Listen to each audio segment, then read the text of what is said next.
First story. The great detective Power and her assistant Denji. 8 individuals gathered in the dilapidated theater long after closing time. They sat in the front row, glancing around and shifting uncomfortably. A spotlight erupted from the stage, blinding them. "I see you all accepted my invitation. Excellent. Thank you so much for coming," said a man in tuxedo and silk top hat. His voice reverberated through the theater and he seemed to float in the light. He flashed the befuddled spectators a smile. "We got a very special show for you tonight. One we think you'll enjoy right to the bitter end. Assistant, in the picture if you would." "I'm on it," called a young man in baggy shorts from the back of the theater. As images began to flicker across the screen, the man on stage gestured broadly. "I'm sure you're familiar with the film Soul Survivor, as all of you were in the cast. It's an ensemble piece in which mass characters vanish one by one. But alas, one person went beyond acting and disappeared for real. The film became a mystery, if you will, a missing persons case. One even I struggled to solve." The man paused to pull a magnifying glass from his pocket. "It was a riddle, an enigma. Yes, this stage is thick with the heady scent of mystery. But there's a turn to every trick, a sleight to every hand. Observation, my friends, observation is the door to the truth." The man whirled to capture the audience in his magnifying glass. "The fiendish creator of that puzzle is among us tonight." His lips curled at the hubbub that set off in the audience. He produced a rope tied into a large knot. "I've undone the knot of the mystery." He tugged gently on either side of the rope, drawing it apart until the knot unraveled. Someone gasped. The man on stage tossed the rope overhead, where it transformed into a cane. He caught the cane effortlessly and twirled it to and fro. It stopped abruptly, pointing it into the audience. You are the culprit. Hey." No response. "Hey, Power." Still no response. "Power, I'm talking to you." Power was glued to the television. From where she was sitting, she could have taken a bite out of it. And oblivious to the boy roughly shaking her by the shoulders. At last she turned to look at the scruffy blonde street punk scowling down at her. She scowled right back and tossed her head, brandishing her blood-red horns. "What do you want, Denji? They just got to the good part, and I'll thank you to stay out of the way." "You're the one who needs to get out of the way, Power. You're blocking the signal from the remote. Move back so I can change the channel." Denji grumbled. "I won't allow it." Power turned back to the TV, but it was harder to ignore the hands shaking her. "I said move." Denji continued shaking her. "I've got things to watch too, you know." "You?" scoffed Power. "What would you watch?" "The news," Denji said. "The news?" Power burst out laughing. "Why, because you resemble a police sketch? Don't make me laugh." "Cram it," Denji said sheepishly.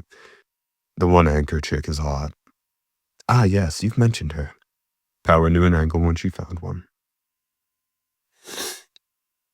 "The one who looks a bit like Maki." "The one who looks a bit like Makima, right? Well, that's just stupid. I don't wish to be a part of anything stupid." Power's brutal honesty was too much for Denji. He shot back. "Okay, what's the supposedly great thing you're watching?" "How ignorant can you be? That's Detective Magician." "Detective Magician?" "Correct." Power beamed. "He's a brilliant sleuth who can solve any mystery." "Solved. Detective Magician. Secret tricks and just plain secrets." It was a primetime anime about an unassuming teenager who moonlighted as both a flamboyant stage magician and a detective who tackled cases of every kind.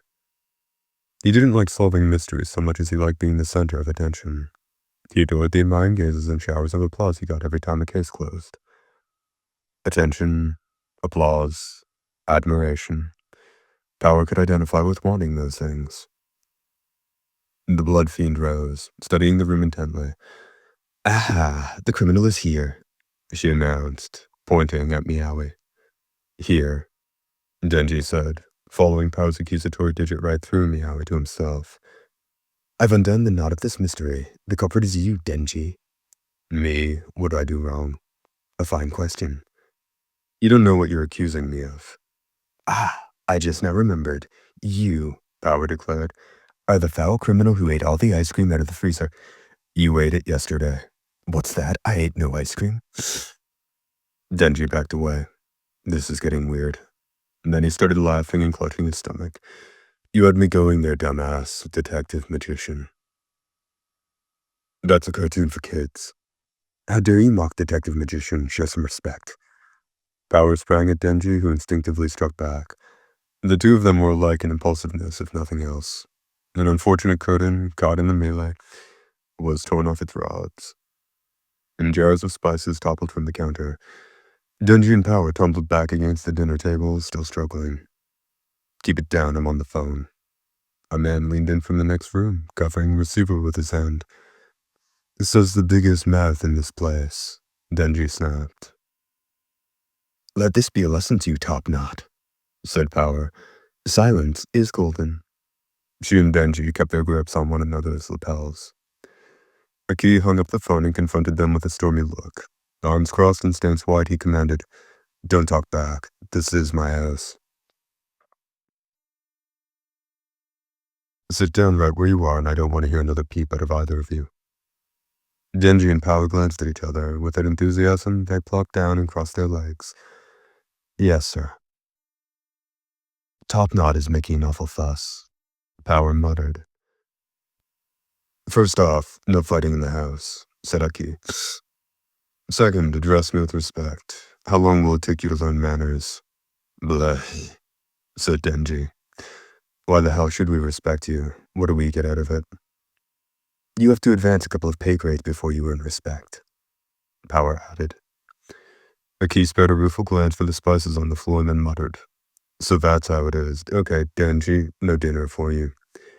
Hey, what the hell, dude? Power chortled. That's what you get for mocking the great detective magician. And Power, for your dinner, it's carrot and burdock root salad. Huh? An empty stomach was Denji's mortal enemy, and vegetables were Power's. The owner of the house was well aware of his charge's weaknesses. Oh, Hayakawa, respected senior hunter, Denji mewed. Respected senior hunter, Power added. Both troublemakers shift. Both troublemakers shifted to kneel politely with their feet tucked in. Both troublemakers shifted to kneel politely with their feet tucked in. Both troublemakers shifted to kneel politely with their feet tucked in. Aki gave a profound sigh. Get on over to public safety. Miss Makimo is asking for you. Page break indicated 3 crosses. Devils. Creatures born from fear, existed to terrorize humans. Public safety's role was to exterminate them, and the epicenter of anti-devil activity was the Public Safety Devil Extermination Special Division, where Power and Denji worked. The red-tinted sunlight slanting through the office windows did nothing to dispel the tension that suffused the department. A woman with elegant features sat framed in light. It's been 10 days since you moved in with Hayakawa, my dear Power, she said. How are the three of you getting along? Her tone was casual, yet her voice pierced the heart. Denji's and Power's superior, Makima, reported directly to the chief cabinet secretary. She wielded an inexhaustible air of authority, had eyes that seemed to pin anything caught in her gaze, and exuded a strange chill that froze one to the bone. In spite of herself, Power was tensed up in Makima's presence. Well, great, yep. Getting along swimmingly. Power nodded ferociously, avoiding Makima's eyes. Beside her, Denji pointed gleefully. Miss Makima, wait till you hear this. She doesn't bathe, like ever. You liar. I've been bathing every 3 days on the dot. Power spat back. And she never flushes her crap. I do, about half the time. It ought to be all the time. May I get a word in? Makima purred. Power reflexively sat straightened up. We have a devil hunting request, and I thought I might send you to. Oh? Power stammered. I have an urgent meeting that day. You'll notice I haven't provided a date or details yet, Power, Makima said with a faint smile. She slid some papers out of a large manila envelope. The request comes from an entrepreneur in the hospitality industry. He has an isolated property up in the mountains, and it seems people have disappeared from it. People? Disappearing? Power whispered to herself. Denji raised his hand. Anything a devil did it. Exactly. At least there's a strong chance. We don't have any clear descriptions, though, so it's still something of a mystery. A mystery. Power's mouth twitched. Makima leaned her elbows on the table and gave them a pointed look. I know I've mentioned more than once that Public Safety's Devil Extermination Special Division 4 is an experimental unit. The moment the higher-ups don't think it's pulling its weight, they'll axe this operation. Me? I'd like to see more of what the two of you can do. Think you can show me? Denji felt a pounding in his chest so hard it practically squeezed a wolf out of him. Leave it to me. I'm gonna kick this mystery's ass. I mean, I'll solve the hell out of it. I'm sure you will, Denji. And do you, Power? Makima turned her ice-cold gaze on the fiend. Power was caught off guard and in no mood to be agreeable. Sure, I'll do it. As she turned the situation over in her mind, however, her enthusiasm rose. Pumping a fist in the air, she cried, A mystery. A missing persons case even. The perfect chance for Detective Magician Power to strut her stuff. Makima cocked her head. Denji, looking more than thoroughly unenthused, said, Ignore her. She's geeking out over a detective cartoon for babies. Detective cartoon? Oh, that thing that's on TV every night. Well, Power, let's see if you can do as good a job as Detective Magician would. Makima said, smiling. Of course I can, said Power, nodding vigorously. Her face flushed. In her mind, she could already see herself on a glittering stage, unveiling secrets to all in sundry and basking in the adulation. Power and Denji were about to charge into the room when Makima added, almost as an afterthought, By the way, they've called in some civilian devil hunters, too. Try to get along, will you? Page break, 3 small crosses. From the city center, the trip to the property took 2 hours by train, then an hour and a half on a bus, then an hour on another bus, then a half-hour hike up a mountain. When Makima called their destination isolated, it had been an understatement. 3 days after their briefing, Denji and Power arrived, shoulders heaving. They collapsed into the tall grass. Ugh, finally made it. Who'd want to stay out here in the boonies? You think you've got it bad? I had to tag along just to escort you two out of your patrol area. Aki took a drag up from his cigarette. All right, I'm going home. Don't get any bright ideas. You know what'll happen if you try to make a run for it. Denji and Power eyeballed their guardian. Damn right we know, said Denji. And the hell I'm running away. I promised Miss Makima I'd do her proud, and I'm gonna. Can't you trust your own roommates, Topknot? What a small, withered little heart you must have. If you want my trust, try getting a better attitude. Anyway, job's all yours. I suggest you do it right. If you tarnish the good name of public safety, you'll get it from me. With that, Aki started back down the mountain. Lord, he never shuts up, does he? Denji said. He's a sad little man, said Power. Feeling a little lighter after letting off steam about Aki, Power turned to their assignment. A wind blew over the mountain, carrying scents of grass and earth that reminded her of her time living in the wilderness with Meowee. A large Western-style house rose behind a vine-choked gate. Its whitewashed walls stood out against the gloomy forest beyond. It almost looked like a painting. If a mystery was going to happen anywhere, it would happen here.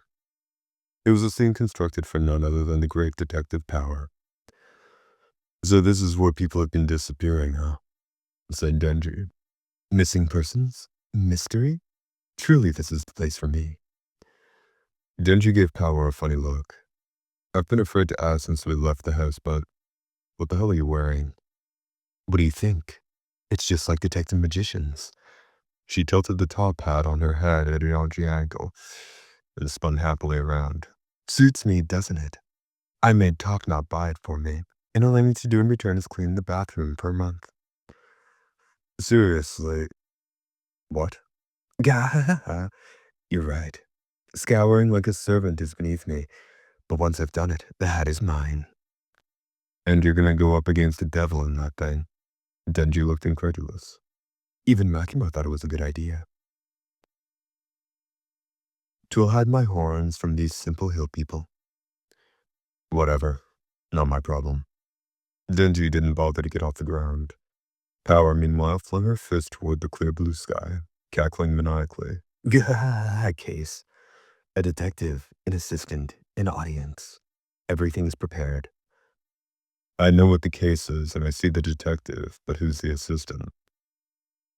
Why, you, of course, Denji. Oh, what? And there's the audience to acclaim my work. Power gestured to a group of about a dozen men congregating at the gate. They were probably the civilian devil hunters Mark and had mentioned. But as far as Power was concerned, they were there to witness her extraordinary work and shower her with praise. One of the men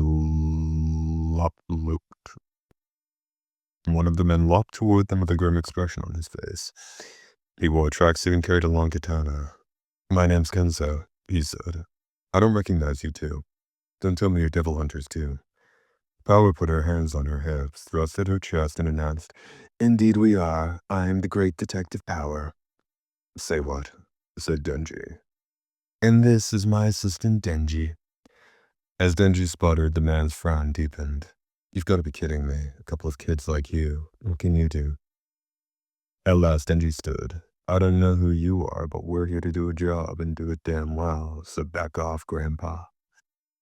Indeed we are, Grandpa. I'm 25, you brats. Kenzo shook his fist. Listen up. This ain't a playground. You get in our way, there's gonna be serious trouble. He spat on the ground and strode off. What's his problem? Denji muttered. Don't mind him, he's just a spectator. As they spoke, the iron gate opened with a groan. To Power, it sounded like the fanfare at the beginning of an action movie. Another rush of glee ran through her. The man who appeared in the open gate, however, was a letdown. He was nothing like her outsized expectations. Just a weathered, middle-aged man. He offered the devil hunters a deep bow. Thank you all for coming so far out of your way.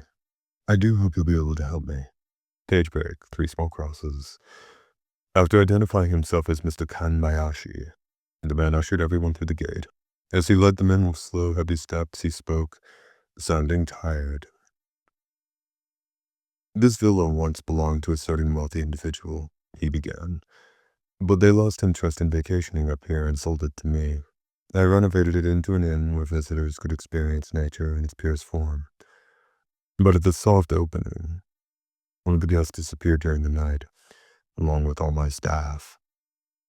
Kenzo interrupted. Just to be clear, are you sure they didn't run off on their own? That would very much surprise me. The only way out of here is the bus that stops at the foot of the mountain, and apparently none of them boarded it. Mr. Kambayashi's voice grew grimmer with every word. Kenzo snorted. It sure sounds like the work of a devil then, doesn't it? Just what I thought. Mr. Kambayashi nodded. If this isn't resolved, the inn is doomed. I hope that all of you together can find out what's behind these disappearances. A laugh arose from the group. In the hands of the great Detective Power, the knot of a mystery all but unravels itself. Don't you agree, assistant? I told you I'm not your assistant. Gazes, profoundly suspicious or deeply concerned, turned toward the wild-eyed girl in the top hat, and the seedy-looking delinquent beside her. Power's mind automatically added them into admiring looks of respect. Mr. Komayashi has opened the heavy front door of the villa to reveal a spacious entry hall. A carved front desk waited visitors, and 2 picture windows set high over the door let in the afternoon sunlight. A thin layer of dust covered the desk, betraying the fact that the inn hadn't seen visitors in some time. Mr. Komayashi showed the group a map. Seen from above, the building has the shape of a cross. The front desk is at the head of that cross. They proceeded along the red carpet and reached the crossing. Mr. Kobayashi explained that guest rooms were to the left and the staff area to the right. The staff area was mostly empty at the moment, but it contained administrative offices and storage spaces, along with the kitchen stocked with staples and instant meals. Yeah, food, Genji exclaimed, lunging for the door. Power leapt after him. We feast. Smiling nervously, Mr. Kobayashi said, Please help yourselves. There's nothing fresh, only supplies that will keep. But I'm sure there's enough to feed all of you for several days. The party returned to the crossing and made their way to the lower section of the cross. Kenzo pointed to a small door as they passed it. Hey, where does that go? Oh, that's the power room. Mr. Kambayashi opened the door, revealing a cramped, dimly lit room crowded with a profusion of pipes and wires. In the dead center squatted a huge machine, presumably a generator, and the floor trembled faintly with the hum of motors. I must ask you to stay out of this room, said Kambayashi. The machinery is quite expensive. Quickly he urged the group on. They continued down the long hallway until they abruptly emerged into an open space, the size of a gymnasium beneath a high-vaulted ceiling. This, Kambayashi told them, was the recreation room. Near the entrance was a bar area with tables where guests could drink and chat. Farther along, the group could make it a pool table, a ping-pong table, and a dartboard, among other amusements. Hugging one wall was a lavish illuminated stage.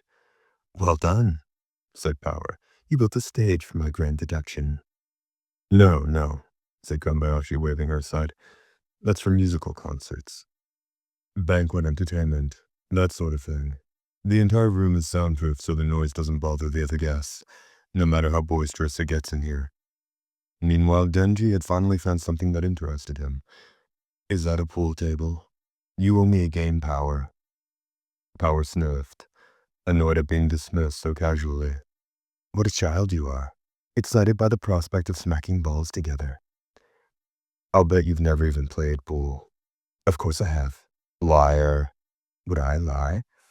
I was the undefeated champion in a professional pool tournament. Not even. There's no way that's true. Pipe down, you two, Kenzo shouted, a blue vein bulging on his forehead. Some of us are here to hunt devils. One of the other hunters patted him on the shoulder. Take it easy, Ken. And don't forget we're not getting that base pay this time. There's an incentive for bringing in results. Think of it this way. A couple of useless lets will just make our share bigger. You've got a point. Kenzo turned with a snort to examine the recreation room. What's on the far side over there? That area is still being refurbished. The group followed Mr. Kambayashi across the recreation room and into the unfinished area. A dark, narrow passageway stretched beyond the doorway. A few yards in, it turned a corner, then another. The group stuck close to the wall, feeling their way along. The long hallway zigged and zagged. It was like a maze, except that there was only one way to go. The lighting was inconsistent at best, and the air felt thick and stagnant. The hell is this place? Kenzo asked. Mr. Kambayashi shook his head. I'm not sure myself. Perhaps someone was trying to build a play space. The villa has gone through several owners, and the original blueprints no longer exist. Eventually, they reached the end of a hall, but all they found was an emergency exit. They made their way back to the recreation room where Mr. Kambayashi gave each group a key to a guest room and said he would be back the next day to see how things were going. The clack of the front door closing signaled the hunters to begin their work. Any sense of leisure was gone, and the focus and tension were suddenly palpable, and the 16 devil hunters were ready to take on the mystery of the disappearances. Gah! So it begins. Power assured herself that this would be a simple case. When she applied her genius intellect to the problem, it would be solved in moments. She could spare a few minutes to shoot some pool first. Listen up, everyone. Kenzo raised his hands to get the group's attention. He'd been a devil hunter for 7 years and considered himself a consummate professional. He'd survived some tough scrapes. As seriously as he took his work, he wasn't above thinking that a big team job was a chance to further burnish his reputation. I've got an idea. Since we don't know who or what we're dealing with, why not work together? Work together? Asked one of the other hunters, crossing his arms suspiciously. That's right, said Kenzo. These disappearances sound like the work of a devil, but we don't know where it's hiding. That's problem number one. Sure we do. It's somewhere in this inn. Exactly. One wing for guest rooms, one wing for staff. Big rec room, and that weird-ass hallway that goes out to the back of the building. Floor plans, simple enough. But that's a lot of area to come. That ain't all, though. The assembled hunters followed Kenzo's finger as he pointed toward the nearest wall. We can't be sure it isn't out there. Plenty of devils make dens in the wilderness and hid a place from outside. Gotta admit, you've got a point, the other hunter said. Amongst the group, there were nods of affirmation. That's why we need to cooperate. It's a waste of energy to scatter and search the place one by one. I say we split into teams and cover assigned areas. We'll keep in touch and gradually expand our search radius. Everyone pulls their weight, of course. This rec room will make a great base for... Kenzo was interrupted by a yell from the pool table. I saw that power. You moved the ball. Sore loser. You think I'd cheat? You better believe I think that. Hey, you kids. Kenzo shouted, louder than he meant to. He'd worked with devil hunters of all stripes and learned to get along with most, but these two were beyond him. They didn't demonstrate even basic courtesy. They had no sense of cooperation. For some reason, the girl was wearing a stupid top hat, and now they were goofing off and shooting pool in the middle of an extermination job. Denji and Power didn't even put down their cues as they turned to address the distraction. What is it, Gramps? Denji asked. You're a noisy one, Gramps. Power added. I told you, I'm nobody's Gramps. Get over here and listen to what I have to say, both of you. This is important. Denji and Power exchanged a look. Denji grinned and said, Nah, we're good. Excuse me. I promised Miss Makima I'd get results. That doesn't mean playing nice and splitting the work with randos. I'm trying to make a living out for myself here. Correct, said Power. Anyhow, no need to worry. The great detective magician will solve this case. You peasants have no part to play in my drama. I don't understand a word either of you is saying, Kenzo growled. He stopped short. Just a sec. Did you say Makima? As in the chief cabinet secretary's personal devil hunter. Are you guys public safety? Oh yeah, Denji said offhandedly. His response sent a noisy murmur through the assembled group. The hunters of Public Safety Special Division were an elite force on the front lines against the devils. Civilian hunters held them in something close to reverence, and they were said to exterminate devils others could barely touch. What's Public Safety doing here? Kenzo hissed. A hunter beside him said, You funked up before you got to Public Safety, didn't you? Shut up, Kenzo snapped. I'll put my skills against theirs any day. Privately, he winced. He'd taken the hiring exam for public safety once, and it washed out. The other man put his hands up and backed away when he saw Kenzo grip the hilt of his katana. Hey, my bad, man. But the kid's got a point. There are incentives on this job, and it pits us against each of them. Team up with the wrong person and your life could be over. But, wait. Kenzo's attempt to keep the hunters unified came to nothing. They started to head off in every direction. As he stood thunderstruck, the others, the shouts of the two pool players rang out behind him. That's the end. I declare this game over. Hey, I was about to sink that ball. I've got a case to solve. No more time for games.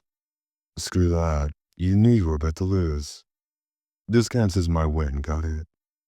Sure, I'll let the baby have his balls. Don't cry, baby. Who's crying here?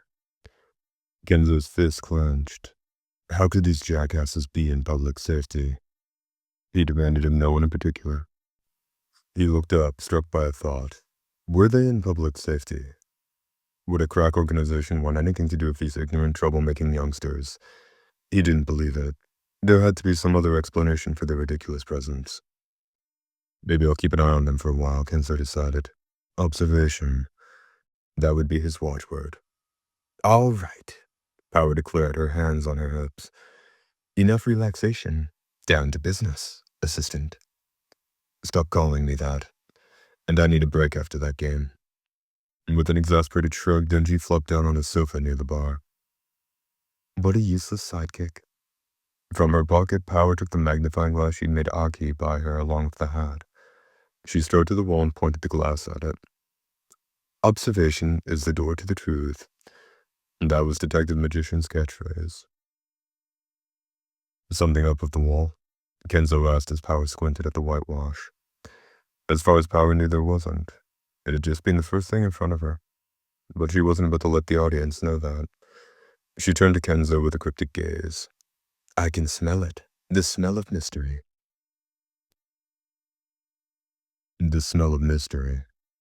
Kenzo gave the wall an experimental sniff. Can't say I do. You think it's something only you can sense. Indeed. Some clues reveal themselves only to the greatest of detectives. Magnifying glass still in hand, Power headed toward the hallway that led to the front door. She knelt and examined the red carpet, picking at the fuzz. Why? Why not? Kenzo loomed behind her. Is there something going on the floor now? Yes, the smell of mystery. You can smell mystery on the carpet. Kenzo bent down to look. Still doesn't make any sense to me, but leave it to public safety to consider all the details. Asked. The investigation is over. Power turned on her heel. If there was no glory to be had that night, she might as well retreat to her room. Kenzo, however, understood her words differently. Over. Don't tell me you figured it out already. Power stopped. Slowly she turned, fixing Kenzo with a look of pure guileless innocence. She said, But of course, I long ago undid the knot of this mystery. What, are you serious? Seeing Kenzo practically dumbstruck soothed Power's hurt feelings, she all but skipped to the guest hall. She entered a surprisingly modern room to find Denji already splayed across the bed, snoring. Blast it! How can the assistant sleep while the detective is working? She demanded, bopping Denji on the head.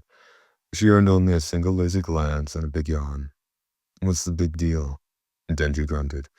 If a devil shows up, I'll do my thing, but as long as we're waiting, there's no reason for me to bust my ass. No way am I gonna waste a good bed. Power considered this. She crossed her arms and nodded. There's some truth to that. In fact, I was thinking the same thing. The two of them shared an unwavering loyalty to their appetites. In the next room over, Kenzo had his ear pressed to the wall. What's public safety figured out? He muttered. He'd done a full sweep of the building without turning up anything of note. The other devil hunters' searches had been equally fruitless, and now they were scrambling for ideas. It made it all the more conspicuous and all the more bemusing that the two public safety reps had hightailed it to their room. Kenzo happened to have been assigned the room next to theirs, so he decided to keep an eye, or at least an ear, on their doings. He'd heard them talking about something, but things had been quiet for the last 10 minutes or so. The only sound that reached his ear, through the wall, was a faint duet of snores. They wouldn't sleep on the job, would they? He wondered aloud, looking at the wall with amazement. No, there has to be some mistake. He looked out the decoratively barred window at the twilight sky.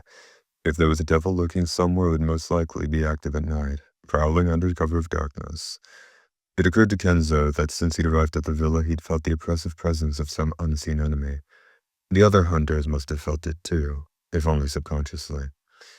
Will their nerves hold through the night in a battle against a devil? An instant's inattention could be fatal. Kenzo nodded with sudden understanding.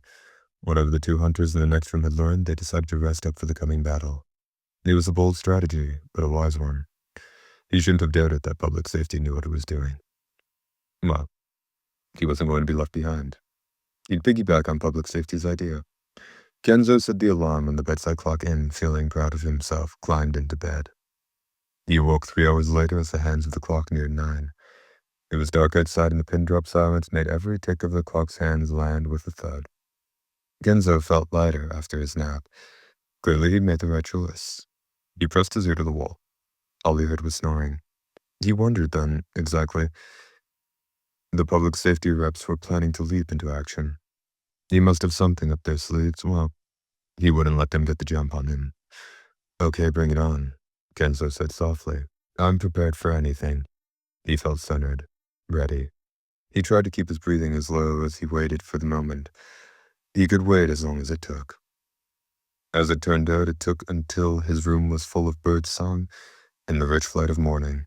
Then at last he finally heard the door to the next room open. They just slept all night. Kenzo's bloodshot eyes went wide. He'd spent the entire night crouched at his door, katana at the ready. I can't do it. I can't parse their moods. Nothing makes sense. Oh, even following the same agenda. Interrupted sleep had left Kenzo in a daze. He couldn't remember the last time he'd felt so off his game. Nonetheless, he rushed out of his room to meet the two public safety agents. Power gave a big, satisfied stretch. "'Tis a fine morning." Wow, I slept the crap out of that night. That fancy mattress puts things on a whole other level. Denji stretched too, then stopped and put a hand to his neck. "Hey, Power, you sucked my blood again, didn't you?" "I don't know what you're talking about," Power said earnestly, wiping her mouth. Kenzo lunged at the pair, fist raised. "You two, what were you thinking? Why would you sleep through the whole night?" "You need something, Gramps?" No, never mind." Kenzo's hand slowly fell to his side. He couldn't criticize them without admitting he'd spent the night eavesdropping through the wall. The public safety agents headed for the kitchen, where they were soon enmeshed in new arguments. "Hey, there's only 5 of those bean buns. You can't take all of them. The early bird gets the worm." The other devil hunters began to filter in, all of them obviously fatigued, rubbing their eyes and snarling at each other. To Kenzo, it was clear that the tension was getting to them. "Geez, I ran around all night and nothing happened.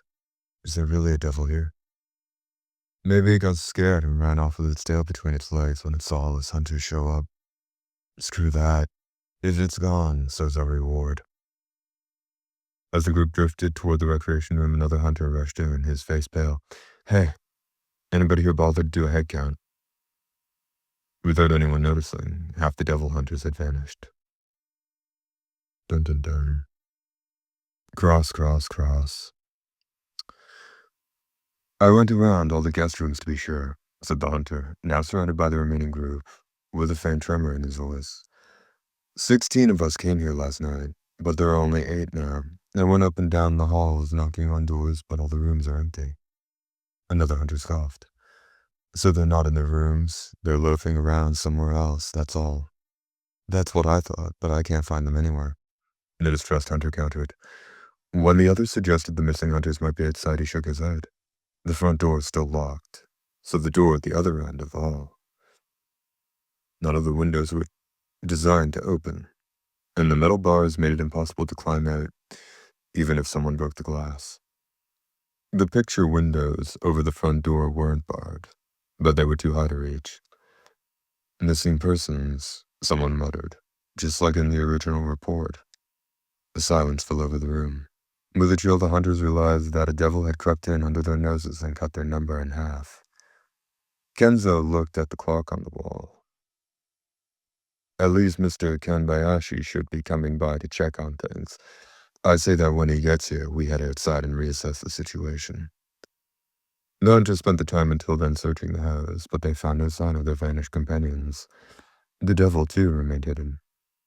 They waited on tender hooks for the owner of the inn to return. Finally, someone spoke up. "Where's the old man, anyway?" "Yeah, why ain't he here yet?" A murmur arose. Long after the appointed hour, as the second evening began to fall, the owner of the villa was nowhere to be seen. "Maybe there was a miscommunication," said Kenzo, "or a seriously unfortunate accident. Not a lot of ways to get word up the mountain, guess. We'll be spending another night here." At that idea, the hunters looked unmistakably disturbed. Then a peal of laughter rang out. "Ha! Stumped, huh? Just as I predicted. I had it all figured out from the start." Power was so triumphant. She had her assistant, her audience, and her detective gear, but something had been lacking. Now she knew what it was. The deduction to reveal her adoring fans. Kenzo approached her, a tinge of desperation in his voice. "You really got something?" "Of course." "Then tell us. I know it's pathetic, but I'm begging for help. You see how things are going here. You public safety reps are onto something, aren't you?" Power, more pleased than ever, nodded magnanimously. "So you're hanging on to great Detective Power's every word. Very smart. Well, since you asked so nicely, I can't say no." "Watch out, guys," Denji yelled. "She's a bare-ass liar. Don't trust anything she says." "The nerve. I'm a veritable angel sent to fight devils. Ignore the ravings of my assistant.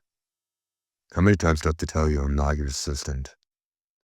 Power ignored the foul look Denji shot her. She strode to the stage as the hunters watched with bated breath. The view from the stage assured her that every eye in the room was indeed on her.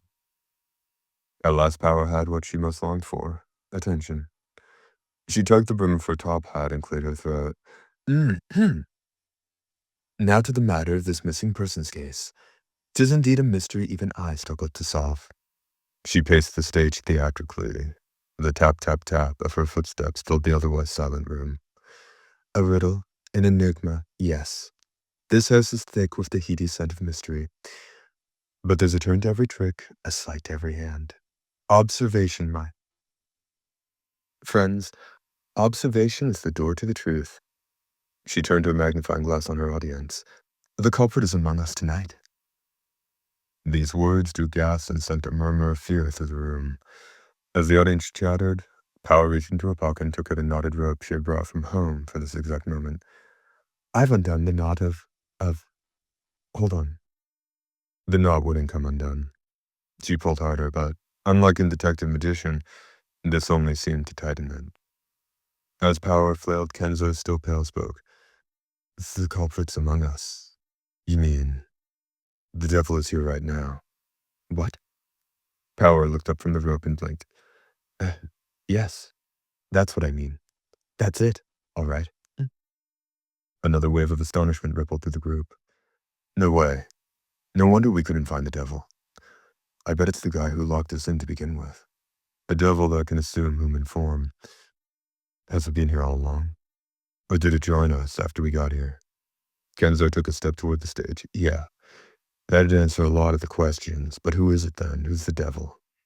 I. Power coughed. I can't tell you yet. Image of Power as Detective Magician, EA. Why not? Someone shouted. That's the one thing we need to know.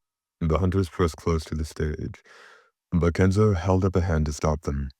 Hold on, he said. It's easy to make accusations, but if we're wrong, we could wind up killing an innocent person. Of course she doesn't want to say anything rash. She's waiting until she has absolute proof. Yes.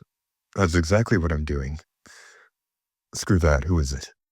One of the hunters pulled an absurdly long knife from his jacket and waved it around. Take it easy. If we lose our heads, we play right into the devil's hands. But if you want to have a go at someone, I'll be happy to take you on. Kenzo's tone was conciliatory, but his hand was on the scabbard of his katana.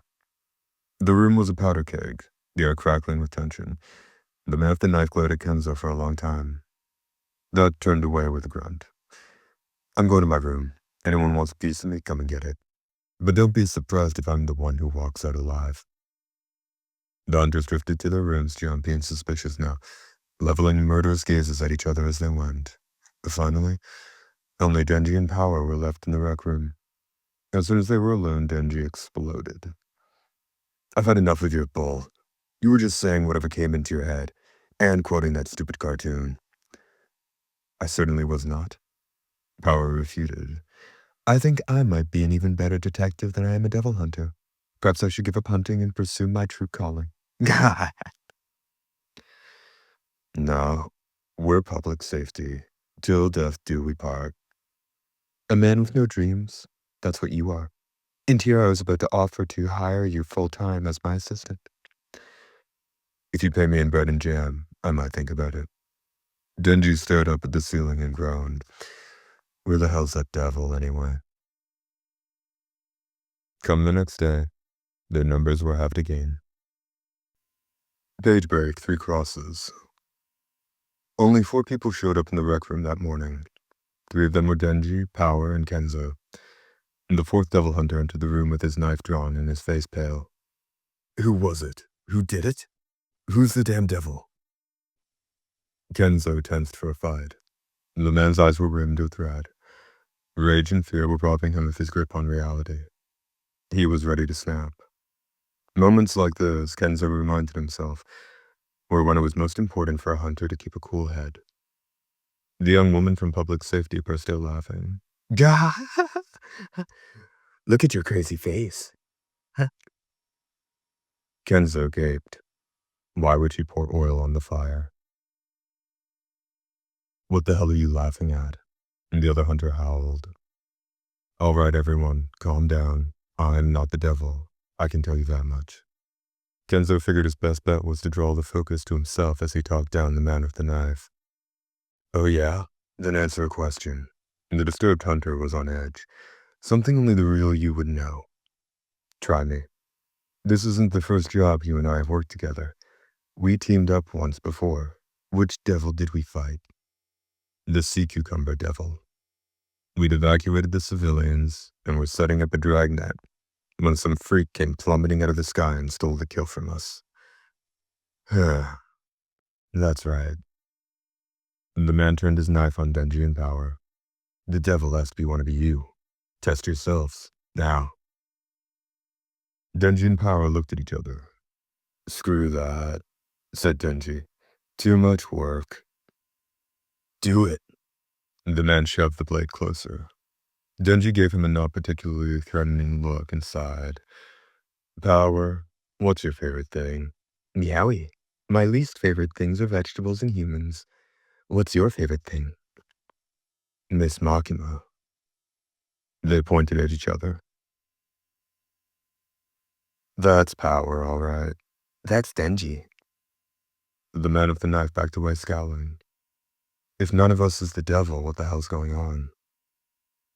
The population of the house had dropped to only 4, yet the devil still hadn't shown itself. It seemed increasingly likely that no one was coming to get them, and there seemed to be no way out of the villa. The bars on the windows were sturdier than they looked. The front and back doors refused to budge.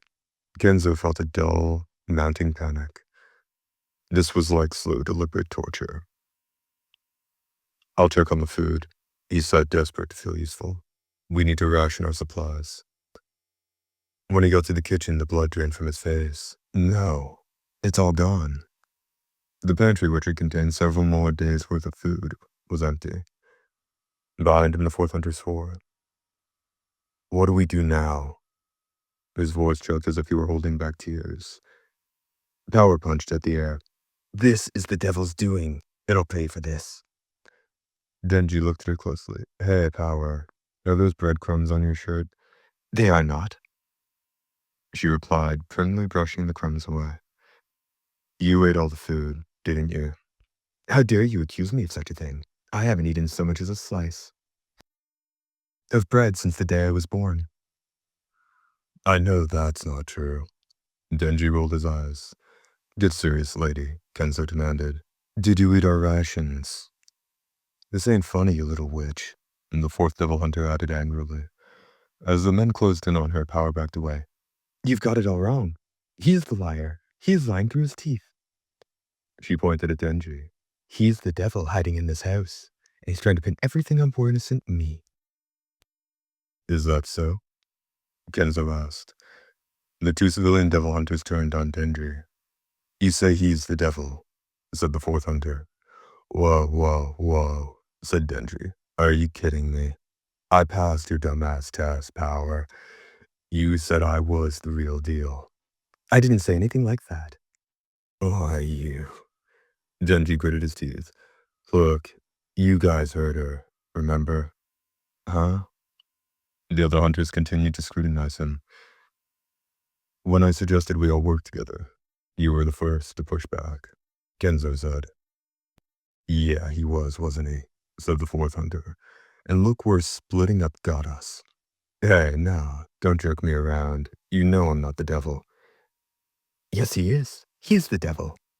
Power shrieked. The great detective Power is never mistaken. She grabbed at him. Damn it, Power, if you screw me over again, you're gonna wish you never. Kenzo whipped out his katana and leveled it at Denji. If you so much as twitch, I'll kill you where you stand. Denji raised his fist. Dude, I'd like to see you try. I'm warning you. Don't move or we'll have to assume you're the devil, Kenzo repeated. Denji didn't have an answer to that. He kept his fists up, but all he gave Kenzo was a glare. Slowly, Kenzo lowered his blade. He reminded himself to stay cool. The worst thing to do in this situation was panic. Okay, good. Now, you seem pretty suspicious, but it's not like we have watertight evidence. If you're not the devil, go ahead and prove it. Yeah? And how am I supposed to do that?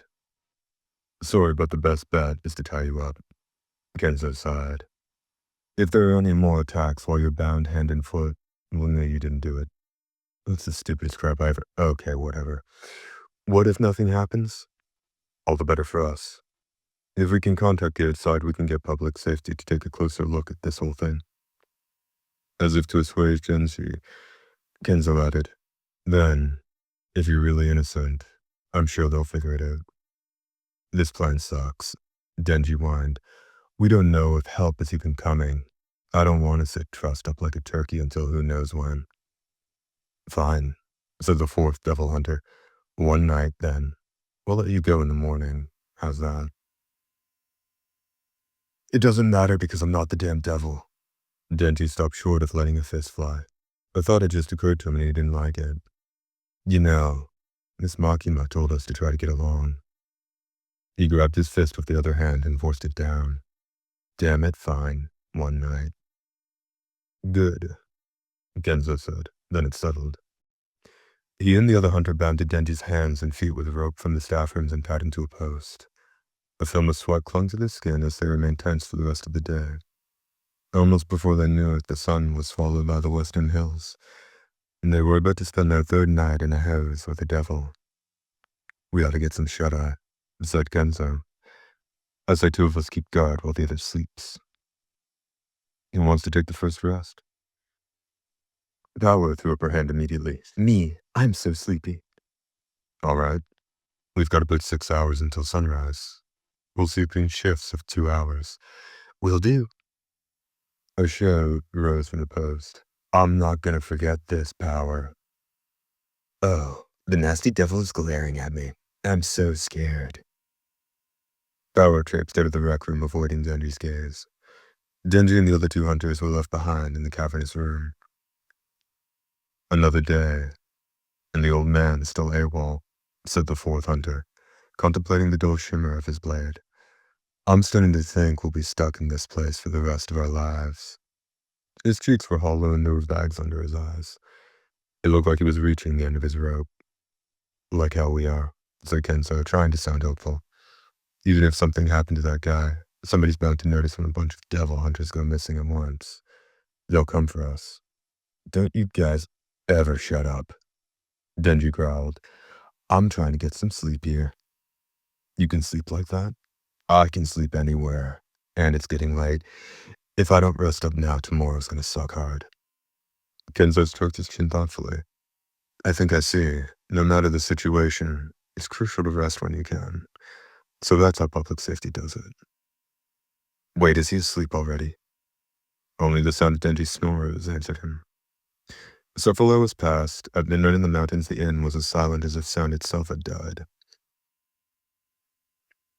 What's that lady doing? I said 2-hour rests. She'll be back by now to take her shift. Kenzo looked at the rec room clock, getting angrier and angrier. He turned to Denji. A trail of drool dangled from his mouth. He's out cold too. Guess you have to have nerves of steel to work in public safety. We don't know if he is public safety, the man of the night said in a low voice. Yeah, fair enough. I'll keep an eye on this guy, Kenzo. You go wake the other one. I'll be right back. Kenzo had been growing worried about the fourth hunter's paranoid muttering, but the cool-headed, reasonable suggestion reassured him. Maybe the guy still had his wits about him. Kenzo headed for the guest wing. As soon as the door closed, the man of the knife crept toward the sleeping Denji. Finally alone. Kenzo had misjudged the situation. The man's detachment came not from calmness, but from a terror beyond panic. His dark eyes were unfocused and his fingers trembled. You're the devil, aren't you? He whispered. You can't fool me. I'm not going to get a moment's sleep with you alive. I'm not as patient as Kenzo. The rec room was soundproofed. No one would hear the screams. And if worse came to worst, he could blame it on the devil. As the man gazed down at the sleeping Denji and raised his knife, he said, Do me a favor. Die for me. Pretty please. Page break. 3 crosses. Power heaved herself up in bed. She thought she'd heard Denji cry out, but it must have been a dream. "I'm so hungry," she muttered. Her stomach gave a little rumble of agreement. She hadn't had anything but water since eating everything in the pantry. Denji. Blood. She leapt for the other bed and landed on nothing but a soft springy mattress. And there was no sign of her partner under the covers. She grunted in confusion. A fierce pounding came at the door. "Wake up, you. It's time to take your shift." The noise cleared the fuzz from Power's head. "Oh, right." She'd fingered Denji as the devil and left him tied up in the rec room. Of course. "Are you in there? Answer me."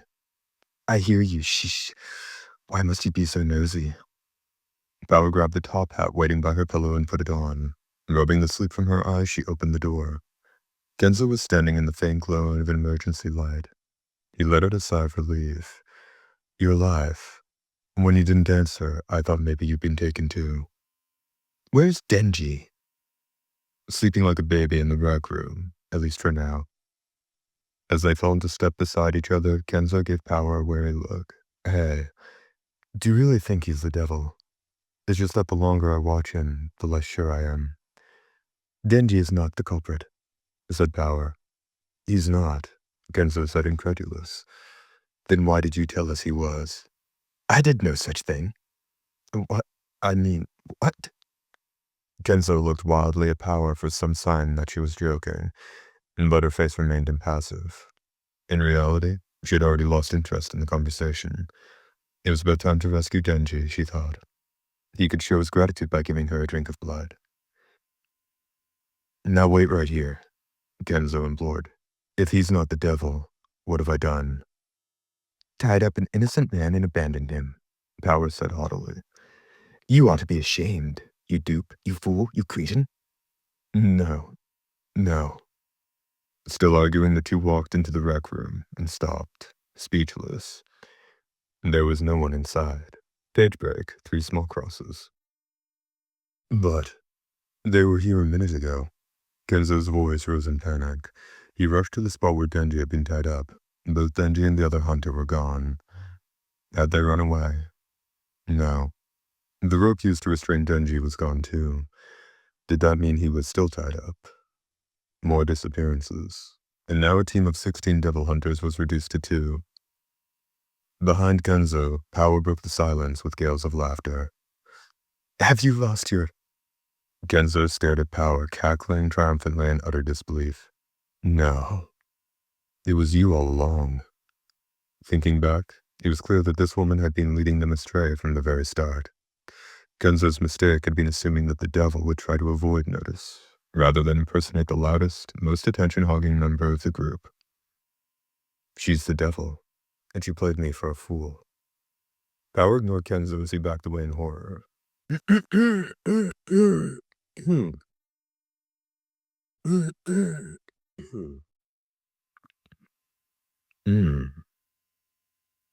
Power ignored Kenzo as he backed away in horror. Instead, she vaulted onto the stage and pulled the knotted rope out of her pocket again. "I've undone the knot of this mystery." "Say what?" Kenzo was completely lost. Power tugged on the ends of the rope, which remained as tightly knotted as ever. Grunting with effort, she pulled until veins bulged on her forehead. At last, the rope simply tore in two. She held the frayed pieces aloft with pride. "As I was saying, knot of mystery undone." Kenzo stared at the stage, incredulous. Power continued her performance. "There's a devil in this house who makes people disappear. First 1, then 2, then 3. Until there's only you and me. And I know I'm not the culprit, by process of elimination." Power looked positively thrilled with herself as she raised her hand, palm up. A spurt of blood from her wrist formed into a scythe. "You're the devil." "What?" Genzo exclaimed. The crimson scythe came sweeping down from the stage. In the nick of time, he raised his katana to block it, but the force of Power's blow knocked the sword out of his hands. "You damn devil!" Power shouted. "You die now." "You're the devil," Genzo shouted back. "I'm not the devil. I'm a detective, a great detective." Power raised his side, grinning like the Grim Reaper. Kenzo had no idea what was going on. All he knew was that he had to get out of there. He turned and ran. With a rush of wind, the scythe grazed his calf. Kenzo gasped. The wound was agonizing, but if he stopped, she would be on him. He gritted his teeth and plunged into the hallway as if fleeing from pain itself. What next? The front door was locked. He was trapped in the inn. Could he make a run for the maze-like corridor on the other side of the rec room? No, that only led to another locked door. Hide in the guest rooms or staff wing? Without his weapon, he'd be a sitting duck. No matter which way he ran, sooner or later he'd be trapped. An idea struck him. That's it, he whispered. Kenzo staggered into the little room between the entryway and the rec room, the room the hunters had been warned not to enter. Had that only been a few days ago? Inside it was dark, cluttered with pipes and wires, with the hum of the generator blocking all other sound. If he could lie low for just a few minutes, power might pass by, and then he could double back to the rec room and grab his sword. His hope proved short-lived. There you are, Power cried, kicking the door open with brute force. She slid into the room. Her shadow, crowned with the long arc of the scythe, rose behind her. How do you find me? The smell of blood, of course. Foolish devil. Did you really think that you could evade the great detective Power? Kenzo glanced at his calf wound. Hey, I'm not a devil. What are you? I've told you over and over. Public safety's one and only genius detective, Power. What kind of detective kills people with a bloody scythe? Slowly and deliberately, Power stalked toward Kenzo. He scuttled back until he hit the generator. His back to it, he pleaded. Wait. Listen. Mr. Kumbayashi told us not to mess with this machine. Die, devil. Why won't you listen to me? Kenzo curled himself into a ball. The scythe blade missed him by inches and sliced into the generator directly behind him. As Power stood in surprise, the generator threw out sparks, and then exploded with a whoosh. A flood of murky liquid sprayed from the tear. What the hell? Kenzo shouted. Yikes! Power added. The spray hit them full force, driving them out of the power room. By the time the flood subsided, they'd washed up back in the rec room. The lights were flickering erratically, presumably from the damage to the generator. Kenzo and Power jumped to their feet and discovered they'd been dyed red. Kenzo frowned. This is blood, said Power, licking a finger experimentally. Why was the generator full of blood? Explain. Oops. Power was knocked off balance as the blood-soaked carpet beneath her feet began to writhe and squirm. Kenzo pitched forward. A low moan rumbled through the hose. It can't be. As Kenzo tried to scramble to his feet, a large yellow droplet fell to the carpet nearby. The spatter burned his skin. He looked up, his face falling in disbelief, to see countless similar droplets dripping from the walls and ceiling. What's going on? Power demanded. She rested her crimson scythe on her shoulder and moved in for a better look. Be careful, Kenzo shouted. It's acid. Acid? Power asked quizzically. It'll burn right through you. Huh. Power looked up at the ceiling just as a rain of droplets came pelting down. She and Kenzo both hurried to dodge the deluge. What is this? So that's how it is. Kenzo crouched low. The devil's not invisible. It's been right in front of us all along. What are you talking about? Power turned her scythe into a gigantic umbrella. Kenzo dove under it with her. This house is the devil, he said. Page break, 3 small crosses. You mean the whole house? Power looked around, her brow furrowed. The floors and walls were indeed squirming as if alive, and the rain of acid was growing stronger. Kenzo spoke quickly. It finally makes sense. Think about the shape of the house in human terms. We came in through the head. The guest wing and staff wing are the arms, and this big space has to be the stomach. This is a stomach? Power questioned. That's stomach acid. I bet the others got digested. Power yelped. The room's soundproof, remember? Kenzo went on. Anytime people met up here for strategy meetings or whatever, the house could digest them, and the rest of us wouldn't hear a blessed thing. It could have eaten us all at once. But I guess it likes playing cat and mouse. True, devils love to feed on human fear. Power confirmed. That explains the weird corridor past the rec room, too. Why it's so long and twisty, even though it only goes one way. It's gotta be the intestines. And that so-called generator in the power room is the most important part of all. It's just off to one side of the crossing. If we keep the body analogy going, you just happen to stab this thing in the heart. I never happened to do anything. Power's voice rose with confidence. The heart, yes, of course. The great detective Power knew it from the very beginning. What a genius I am. I deserve a Nobel Prize. In her mind, waves of adulation crashed over her from the far corners of the world. Long live Power. Genius detective. Too amazing to believe. Not likely. Genzo shook his head. You didn't mean to do that. I mean, you should've died at me. Power insisted. I was talking to the Devil House. You were attacking me. I never attacked you. What's wrong with you, lady? Kill, kill, kill, kill.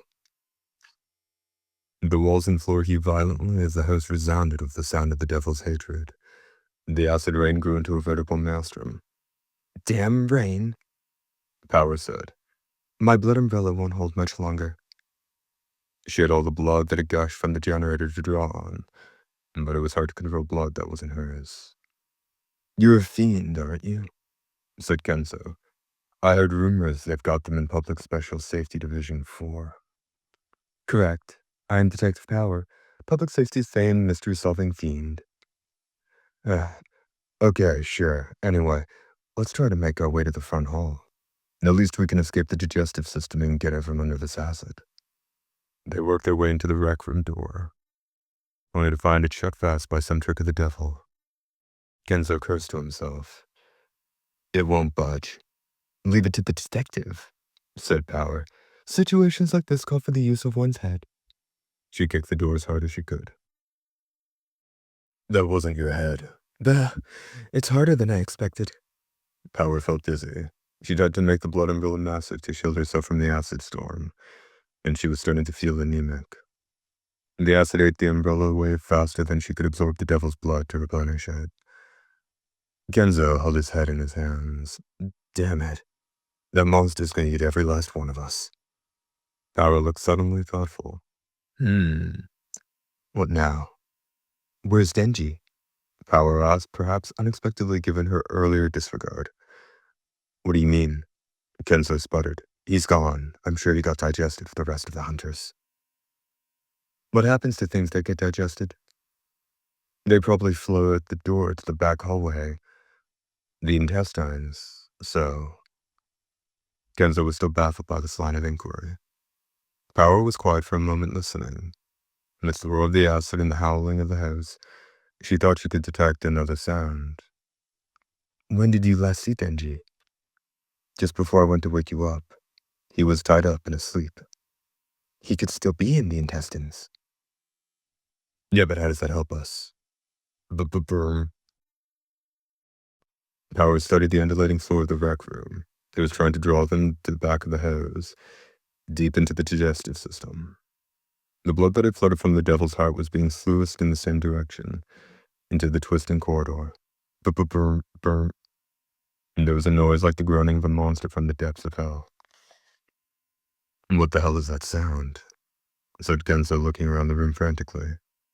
If the house had swallowed Denji and shuffled him into its intestines, at that moment he was being deluged with devil blood. Burn. It's getting closer, Genzo said. Burn. Bzz. Something's coming.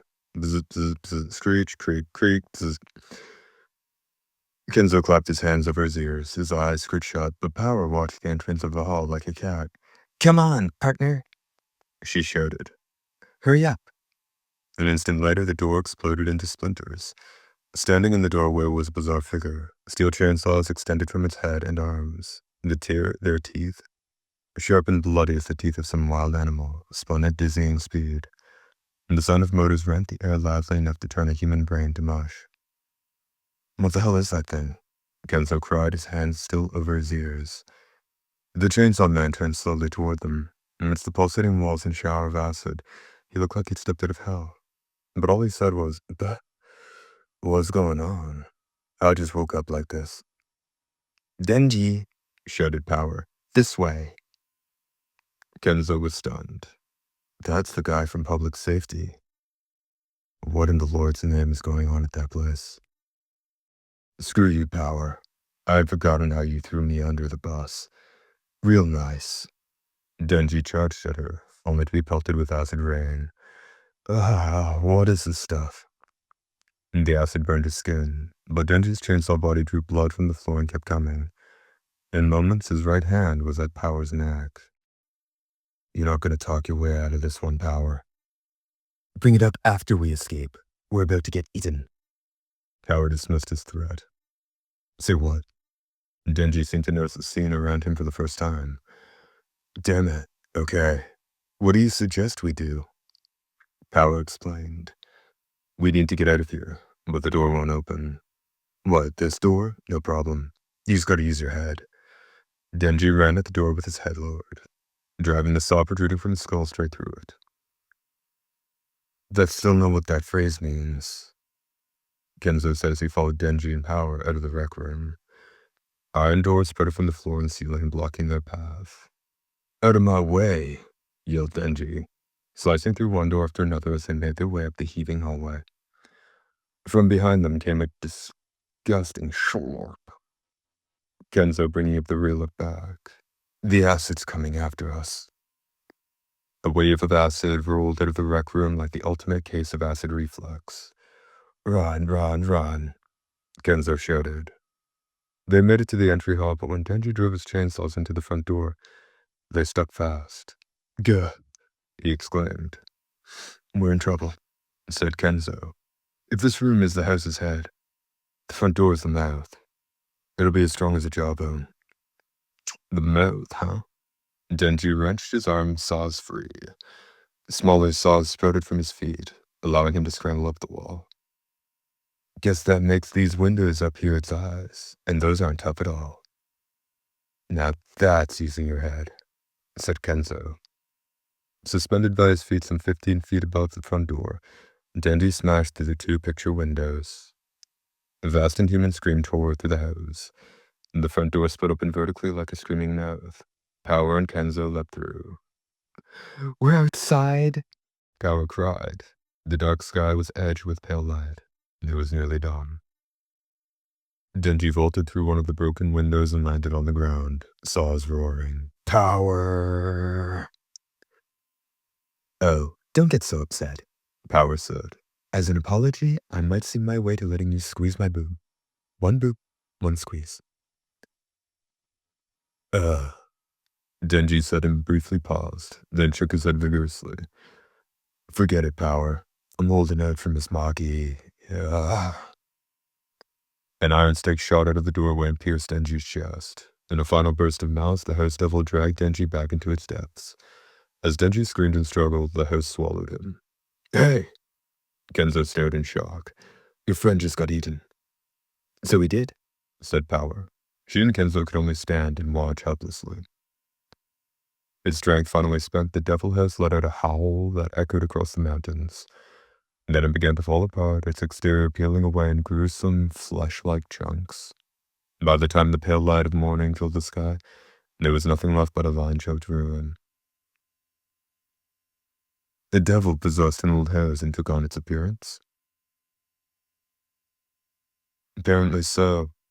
I thought the client who came to us looked suspicious, so I questioned him. It turned out the house devil was forcing him to seek out victims to feed it.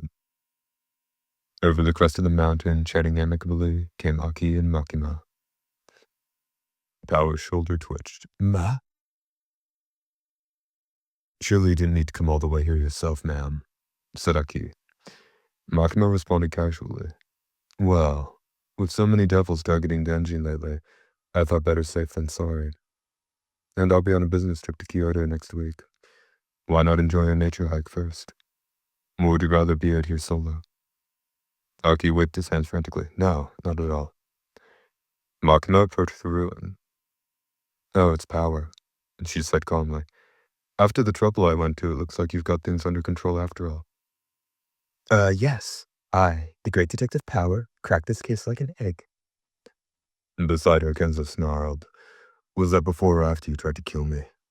How dare you pin false accusations on me, after I saved your ungrateful life? Foolish dog. Oh, why you? Kenzo growled. Aki lit a cigarette. Give it up. She only remembers whatever's convenient for her. So where's Denji? My assistant Denji was eaten by the house, I'm afraid. Power said brightly. A beautiful and noble end it was. You can't be serious, Aki said. Makima's eyes lit up with curiosity. Do you think you could tell me a little more about what happened? With many an animated gesture, Power launched into a tale. He was dissolved in the house's stomach, whereupon I tamed the awful beast with my boldness and daring. You see, the great detective Power. When it became clear that her testimony wasn't about to clarify anything, Kenzo stepped in and explained what had happened. After he finished, Makima only said, She turned and walked to the back of the house, and the others followed, puzzled. Near the surface entrance, they found a messy pile of skeletons, and Denji, the right side of his body eaten away with acid. Miss Makima, he exclaimed. He waved cheerfully with his still intact left hand. Makima knelt down next to him. Nice work, Denji. Looks like you handled this job capably. You bet I did. I fixed everything for you on the double, no prob. He flashed a peace sign. It's hard to take that appraisal seriously when half your body is melted away, Aki said. How did you get out here? Makima brushed her bangs out of her eyes. The recreation room was the stomach, and the corridor beyond it was the intestinal tract, yes. It's only logical that digested humans pass through the corridor and out the other side. The back door is the butt. Power burst out laughing.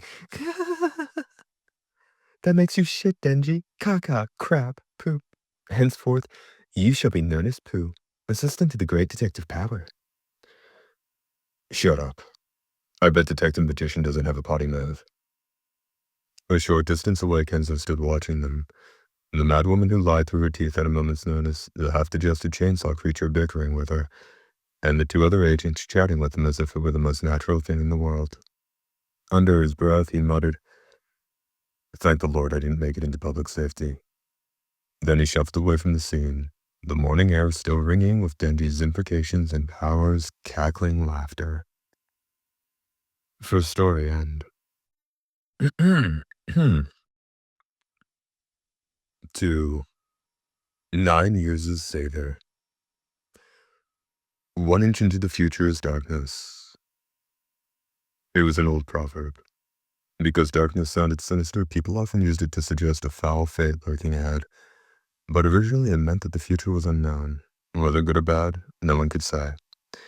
But in this line of work, Kishibe thought, the negative interpretation was the more accurate one. Being a public safety devil hunter meant living with the constant possibility of death. Sudden and without warning. It didn't matter if you were a rookie with a future or a hardened veteran. At any moment, you could drop out of the world of the living like stumbling into a hole. It could happen to anyone. Kishibe had spent his years on the front lines of devil extermination dodging such plunges into the abyss. Was his longevity a blessing from the Lord? A run of good fortune? It didn't mean he was so lost even the Grim Reaper had forsaken him. Kishibe chuckled bleakly to himself. There was no Lord. And no Reaper either. All Kishibe could count on were his ever-present companions, booze, tobacco, and devils, and his poker-faced partner. The notes of the jazz piano drifted languorously through a haze of ambient lighting. He was in a bar, on the top floor of a high-class hotel. The lights of the city below seemed impossibly distant. Before him was a dark sky, broken by the cold silhouettes of high-rises. Kishibe gazed out of the darkness that seemed so close. His reflection showed a clean-shaven face, a jagged scar from an old wound, hair worn long, and unadorned. How long we been together, Conchi? Almost 9 years already. The woman beside him sipped her wine. 9 years. Is it really? She was beautiful, after a fashion, but her face was unsettlingly impassive, and she spoke without emotion. A patch covered her right eye. Kishibe raised his own glass. How about it? Ready to go out with me yet? A flash of motion. Never. Now, don't hit me. We're indoors, remember? Conchi gave him a long stare before lowering her fist.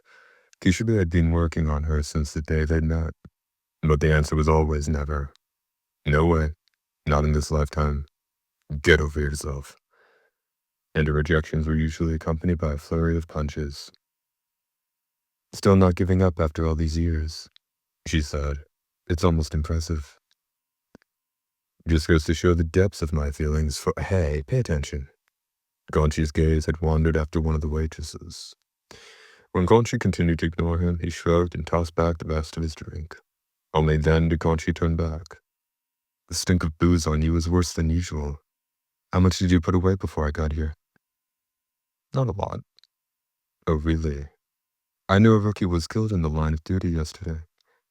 Whenever one of your newbies bites it, you always order an extra round or 4. Kishibe's only response was to order another whiskey on the rocks. He studied the amber liquid in the glass, his expression vacant. 12-year-old Macallan. Whiskey takes time to mature, you know. It's gotta sit in the barrel until it's good and ready. Do you have a point? At public safety, most folks get 1 year. I've had hunters I thought had it in them, others I thought didn't, but within a year they all died or fled back to the civilian sector. That's why I don't call myself a teacher. As far as I'm concerned, I'm just training dogs. But even dogs, you get attached to them. 61. Quan Chi said nothing. 5 hunters were killed last month. 1 month alone. So I went to the brass and said, don't give me people. Don't give me dogs. Just give me toys that won't break. Toys that won't break, eh? Yeah. I get fond of a kid, they turn up dead. Next thing you know, I'm ordering that extra round. I'm better off when I'm working with material I can't get attached to. Kishibe let out a sigh of hot breath and brought his whiskey to his lips again. They told me there's nobody who can't break. No guarantees. They're right. So they ain't giving me any rookies for a while. Quan Chi had a response to that. Sounds like a fair compromise. You drink too much anyway. Why you worried about me? I'm worried about having to bail you out the next time you go on a bender. Quan Chi looked into her glass of wine, still mostly full. The reflection of her own face, blood red and quavering, looked back. Come to think of it, I'm supposed to be getting a rookie of my own. You? Yeah. Someone asked for me by name. Said they absolutely had to have me as their instructor. Kishibe scoffed. That's funny. Is it a guy by any chance? No, a woman. Pretty cute, judging from her file photo. Well, don't you sound thrilled? Do I? Quan Chi gave him a look of modest confusion. Kishibe dug into his pocket and pulled out a room key. You might be interested to know I made reservations at this hotel. What do you say we check out the neighborhood watering holes? I'll be your drinking partner for 1 round, Kishibe. Dragging you out from—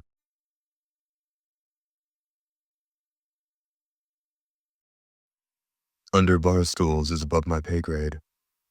Gonchi drained her glass in a single long swig, put a bill on the counter and stood up. They'd faced death together more than once, but she never dropped her curtness. The corner of Kishibe's mouth crooked up. Take a partner. Age for 9 years, huh? He turned the glass contemplatively in his hand, listening to the clink of the shifting ice.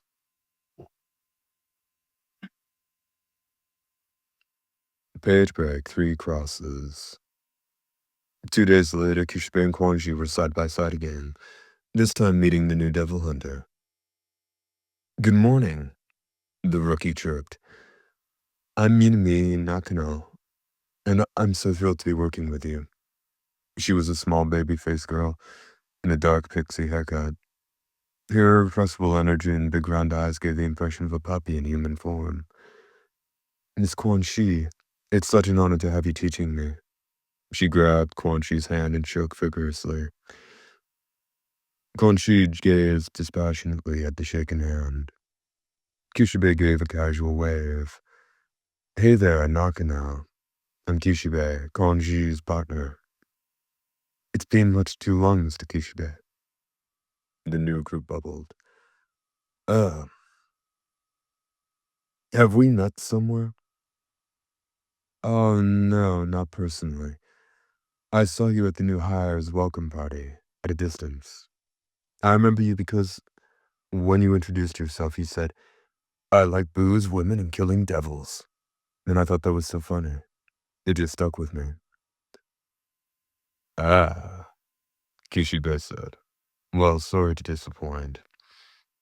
You are disappointed, right? Meeting me?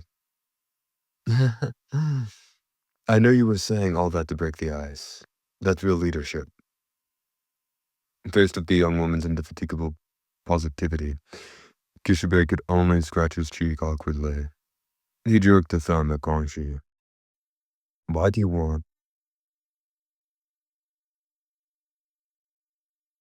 Uh,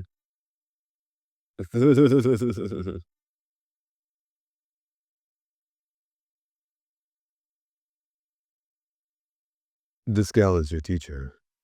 There are full-fledged members of public safety who are scared to get anywhere near her. I'd be lying if I said I wasn't nervous, but I'm not scared. Maybe reverent is the right word. Miss Quan Chi is so strong and so beautiful. Ah, reverence, of course. Kishibe stole a glance at Quan Chi. After a long pause, Quan Chi spoke. Minami Nakano, you said. She seemed to want to be sure she had the right name. Yes, ma'am. You can call me Minami. All right, Minami. Quan Chi continued. Which devils are you contracted with? None yet.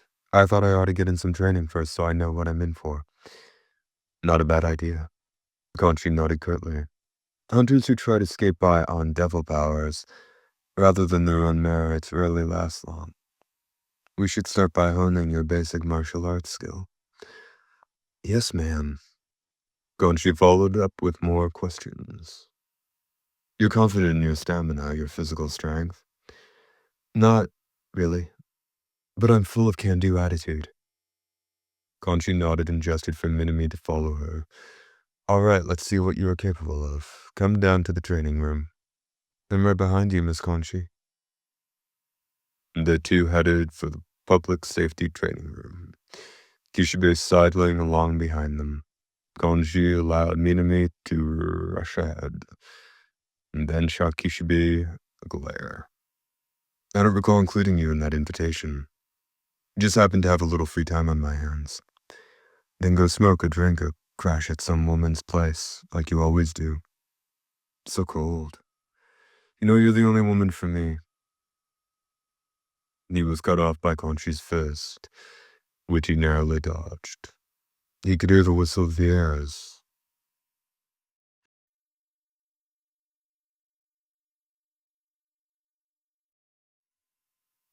It went by his ear. It would have killed a man of slower reflexes, but after 9 years, Kishibe had learned to be quick on his feet. He got to a safe distance and held up his hands. Orders from the top. I was told to keep an eye on my partner. Mad Dog Kishibe, meekly following orders. Don't make me laugh. Quan Chi said with a straight face. I'll handle the training on my own. Suit yourself. Like I told you, I don't want to train any more dogs for a while. Kishibe said. It's not the girl the brass wants eyes on now. It's you. Quan Chi had trained a few rookies in the past. Thanks to the brutality of her training, every last one they put in for early retirement. Fine, said Quan Chi, but she didn't sound happy. Do as you please. She turned her back on Kishibe and didn't look at him again. In the training room, Quan Chi instructed Minami to start doing laps around the expansive area. She was fast enough. She would have to be deaf past her initial evaluation into the department. For a public safety devil hunter, however, basic fitness wouldn't be enough. After about a dozen laps, Minami's breath was coming hard and fast. Time to stop, Kanji said. I can keep going. Minami huffed. Kanji crossed her arms. Don't push yourself from minute one. It'll have an adverse effect on the rest of your training. Understood, ma'am. Minami came to a stop and caught her breath. Beside Kanji, Kishibe pulled on a cigarette. That's a change of heart. What do you mean? Remember the guy who came through here 6 years back? He threw up 8 times and you still kept him running. Kanji responded, he needed the extra push. You pushed him all the way into an ambulance. His quip earned no leniency. Who can trust the memories of an old?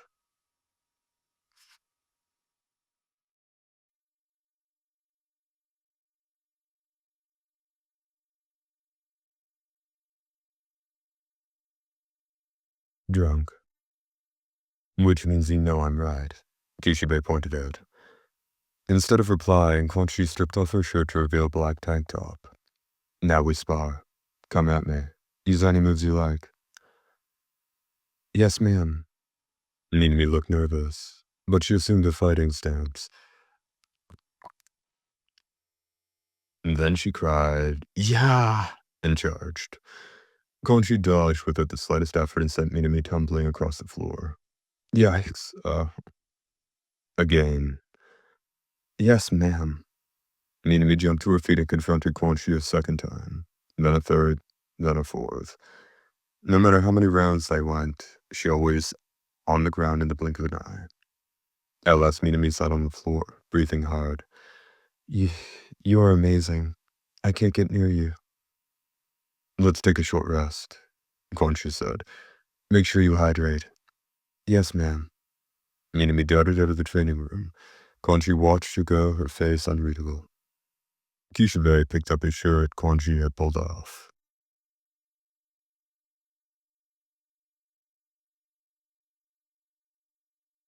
Okay, what's going on? What are you talking about? You know as well as I do, Kishibe said. That sparring match hardly rose to the level of a playground game. Was the woman who'd come out on top if the whole world showed up for a fistfight. I wouldn't go at a rookie with my full strength. What's the point in tearing her to pieces on her first day? Kanji sighed. Kishibe kept at it. The way I remember it, a few years back you vaporized a rookie's ribs with your first punch. Funny, I don't recall. My memory's not what it used to be since I started going out drinking with you. Gee, sorry. Minami bounced back into the room. Sorry to keep you waiting. Thanks for your patience.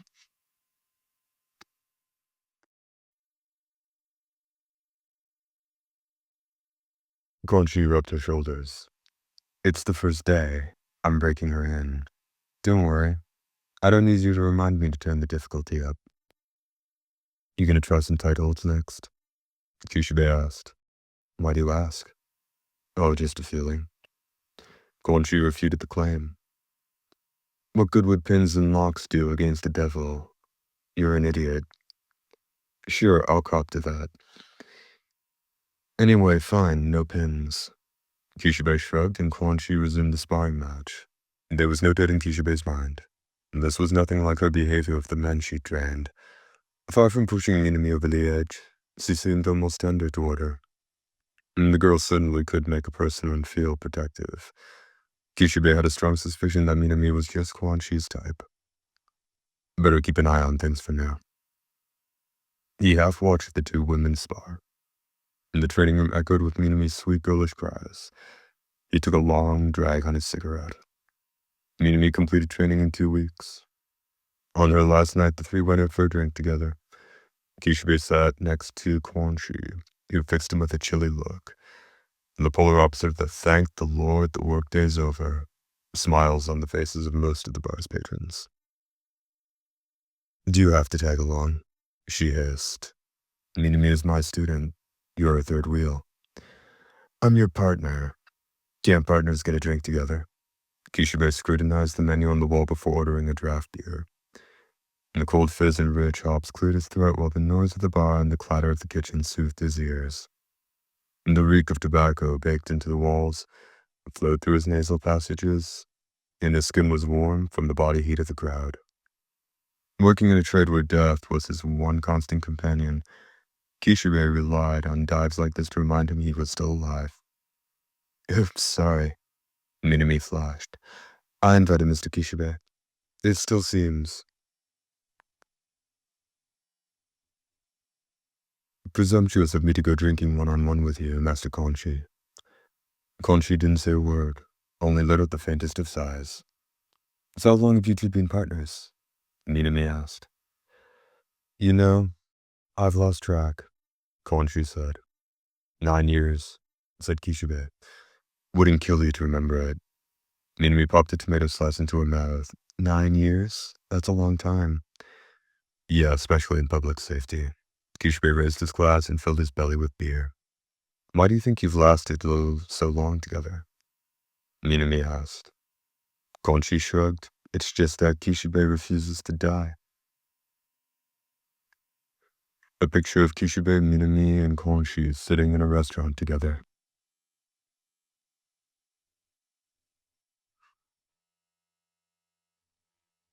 Sheesh. You sound like you want me to bite the dust. Kishibe ordered another beer. They'd been busting each other's chops for so long it had become second nature. Minami grinned a little awkwardly. Then she seemed to have a thought. Will we do it soon?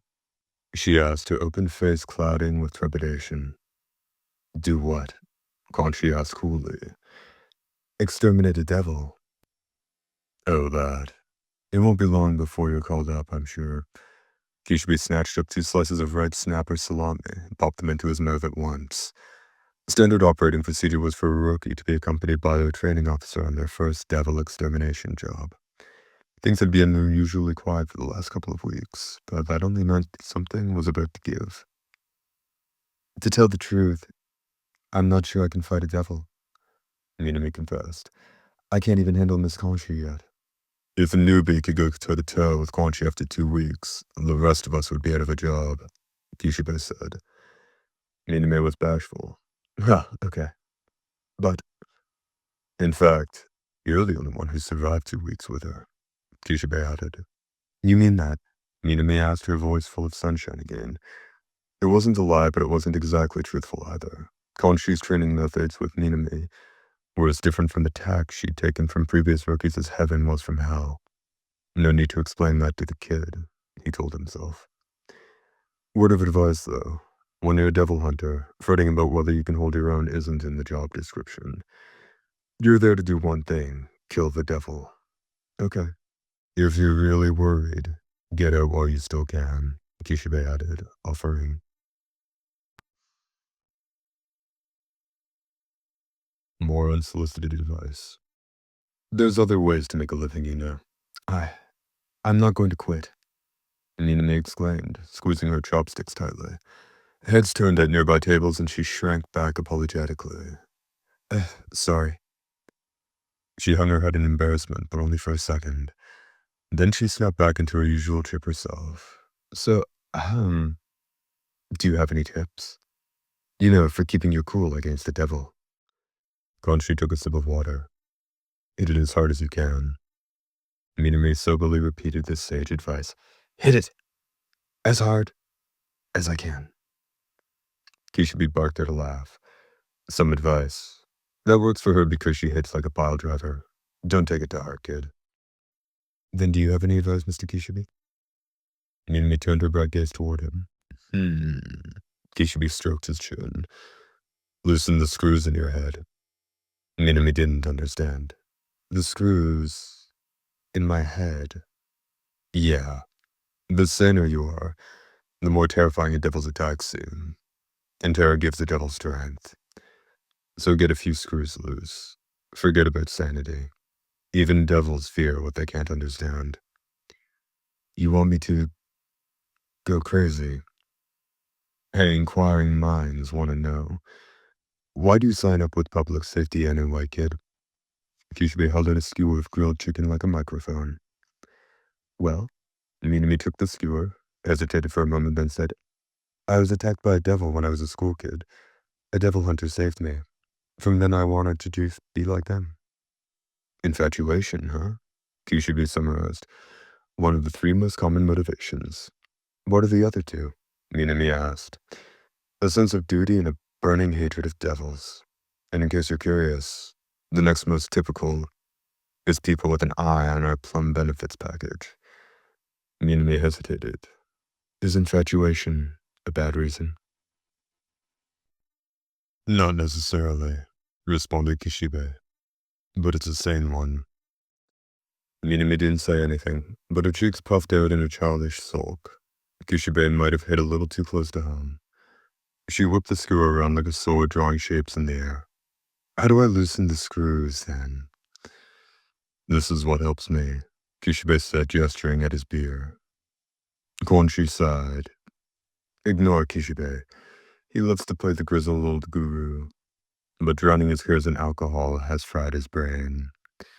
Loose? His screws fell out years ago. Kishibe grinned. See? You get me. Konshi sipped her water. Just don't overthink things, Minami. The world being what it is, stupid people live much happier lives. Be simple-minded. Kishibe nodded. You heard the woman. Be crazy and be stupid. Don't act like your advice is equal to mine, you drunk. Konshi quipped. Once again, Minami was quiet. She munched on the chicken as she listened to the 2 snipe at each other. Then, without warning, she sprang up and drained Kishibe's beer in a single long chug. Oh, hey, he shouted. But before he could stop her, the drink was down her throat. Glug, glug, glug. She slammed the empty mug on the table. Mr. Kishibe, I'm not much of a drinker, but maybe that will help loosen my... That was as far as Minami got before she crumpled to the ground. Neon signs slipped by in the night. Kishibe watched them speed past the taxi window. From the backseat, Kwanshi said irritably, Kishibe, you guess what I'm thinking right now. Minami, her head resting on Kwanshi's knees, snored. Kishibe didn't take his eyes off the window. Nope. No idea. We've been friends this long and you don't know. What do you take me for? Kishibe looked back. Of course I know. You're finally coming around to the idea of going out with me. Kanchi wasn't having it. If I didn't have Minami on my lap, I'd reach up there, pull your head off, and throw it out the window. The scary part is that you're not joking. Here's what I'm thinking. I'm in a taxi taking Minami home, so what the hell are you doing here? Her voice was soft and even, but edged with danger. Kishibe leaned back in his seat. His eyes flicked to the rearview mirror. It's probably my fault that Minami got herself blackout drunk. You were screwing around with my pupil, Kwanshi accused. What was all that talk about sanity? I trying to convince her she's not cut out for this work. As things stand, I'd say she has 6 months, tops, before she buys the farm, Kishibe reasoned. And you know it. Kwanshi went silent. Granted, that huge swig had caught him by surprise, but otherwise Minami was as straight and arrow as they came. She wasn't physically capable enough to survive on strength alone, and Kishibe doubted whether she had the guts to make a contract with a powerful devil. She was a textbook example of the kind of recruit destined for a short career in public safety. For some reason, every year there was a crop of rookies just like her. Kanshi ran a hand through Minami's hair as the girl snoozed peacefully on her knees. I'm not going to let her die. Kishibe mustered full approval.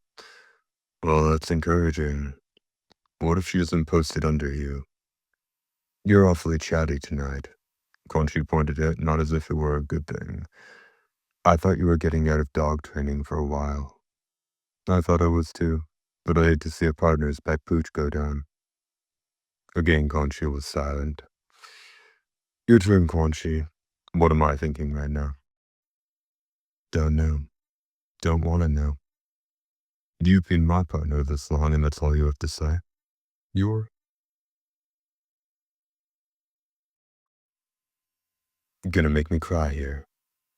Conchi scoffed. You ran out of tears years ago. The ghost of a smile crossed Kishibe's face. The longer you were a devil hunter with public safety, the more bodies piled up around you. The pros who trained you bit the dust. Your peers bought it. The kids who came after you disappeared into the meat grinder. The dogs you raised kept dying dogs as deaths.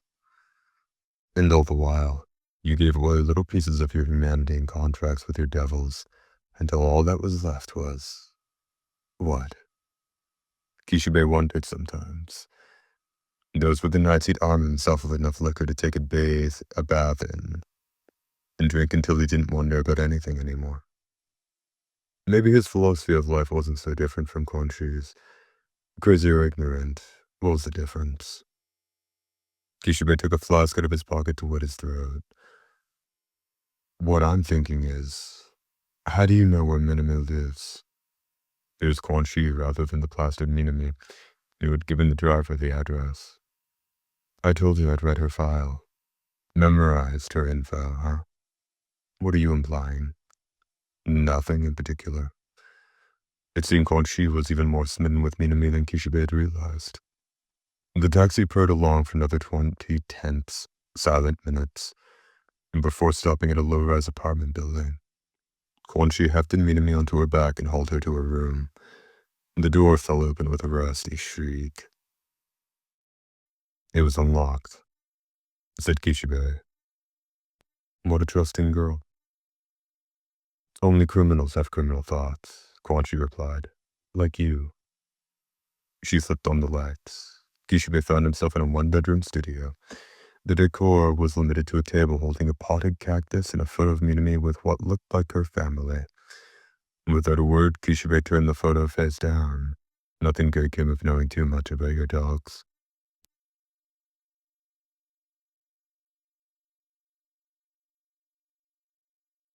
Kwanshi laid Minami into bed and turned to him. I can look after her. It's time for you to go home. And I personally would love to, but your partner isn't sure that's the right call. What's that supposed to mean? Ever heard of a wolf in sheep's clothing? Or maybe a wolf in wolf's clothing? What are you implying? Kishibe coughed. If Kwanshi was interested in Minami, she wouldn't go so low as to jump a rookie. But that was exactly what he couldn't assume. To survive as a devil hunter with public safety as long as Kwanshi had, you had to sever all ties to common sense and ordinary decency. Kishibe knew the same was true of himself. He was just trying to decide how to broach the issue when Minami groaned. Where? Her eyes fluttered open. After a moment of confusion, she recognized her surroundings. She looked mortified.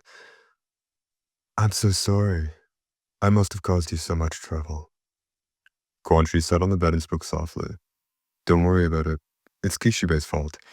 You should take a shower. Rinse off. Thanks. I'll do that. Minami swayed as she got to her feet. You're not steady. Let me help you. Kwanshi said. You can just stop right there, said Kishibe, catching Konshi's arm before she could follow Minami into the bathroom. Konshi narrowed her eyes at him. Why do you stop me? Just a hunch. I know why I wouldn't want you helping Minami into the shower. But what's the problem with me doing it? Konshi asked. Kishibe shrugged.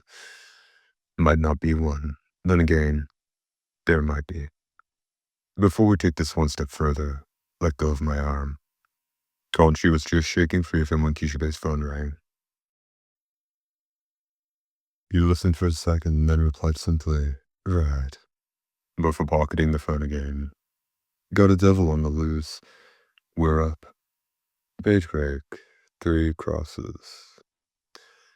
The site was an old factory in a desolate stretch of town. It looked like it had been abandoned for years. Half the building had collapsed, leaving a few battered slate walls shining with mildew in this moonlight. The fetid wind rustled through the weeds, choking the area. Oh, what kind of devil do you think it is? Minami asked. She gulped. The lack of focus in her large eyes wasn't from alcohol anymore, but a combination of nerves and fear. The initial report came from some kids who went in there on a dare, but they said it was too dark to see much, said Kishibe, scanning the area. They claimed they heard a voice that couldn't be human. Well, this is an opportunity to show you what I can do. Minami's voice quavered as she squeezed the hilt of the sword at her hip. Conchi clapped her gently on the shoulder. Loosen up. Tonight, you can hang back. Minami protested. But Kishibe pulled the flask of whiskey from his pocket and held it out to her. Don't get ahead of yourself. Want a little liquid courage? No, thank you, she replied hesitantly. Don't joke around, Kishibe, Conchi admonished. You'll kill her with alcohol poisoning before the devil shows up. Just trying to lighten the mood. She shrugged and took a swig. Okay, Minami. What's the most important thing for a rookie on her first devil hunt? Minami gave her best answer. Make sure to take the devil down?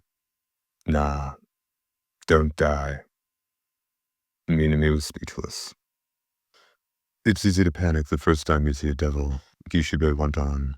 You freeze with fear, tense up, forget every move you learned in training. But as long as you don't die, there'll be a next time. The next time? Minami repeated. In other words, there was a chance there wouldn't be a next time. She nodded solemnly as that simple fact sank in. They climbed through a doorway slanted at a wild angle and arrived in an open space that must have once been the factory floor. Only fragments of a roof remained overhead, letting the moonlight in to shine on the exposed steel girders of the walls, and something else, something human-shaped. All three hunters gasped. Abandoned mannequins littered the floor like fish after the catch of a lifetime, and the piles of lifeless bodies extended as far as the eye could see. Some had no arms, others no legs, some were headless, all were covered in grime and dust, unsettling close to human, uttering voiceless screams in the moonlight. A mannequin factory, Minami said. This is where the devil decided to make its home. She took a trembling step forward and glanced around. Almost imperceptibly, a shadow quivered at her feet. One of the mannequins was reaching her to grab the rookie devil hunter's ankle.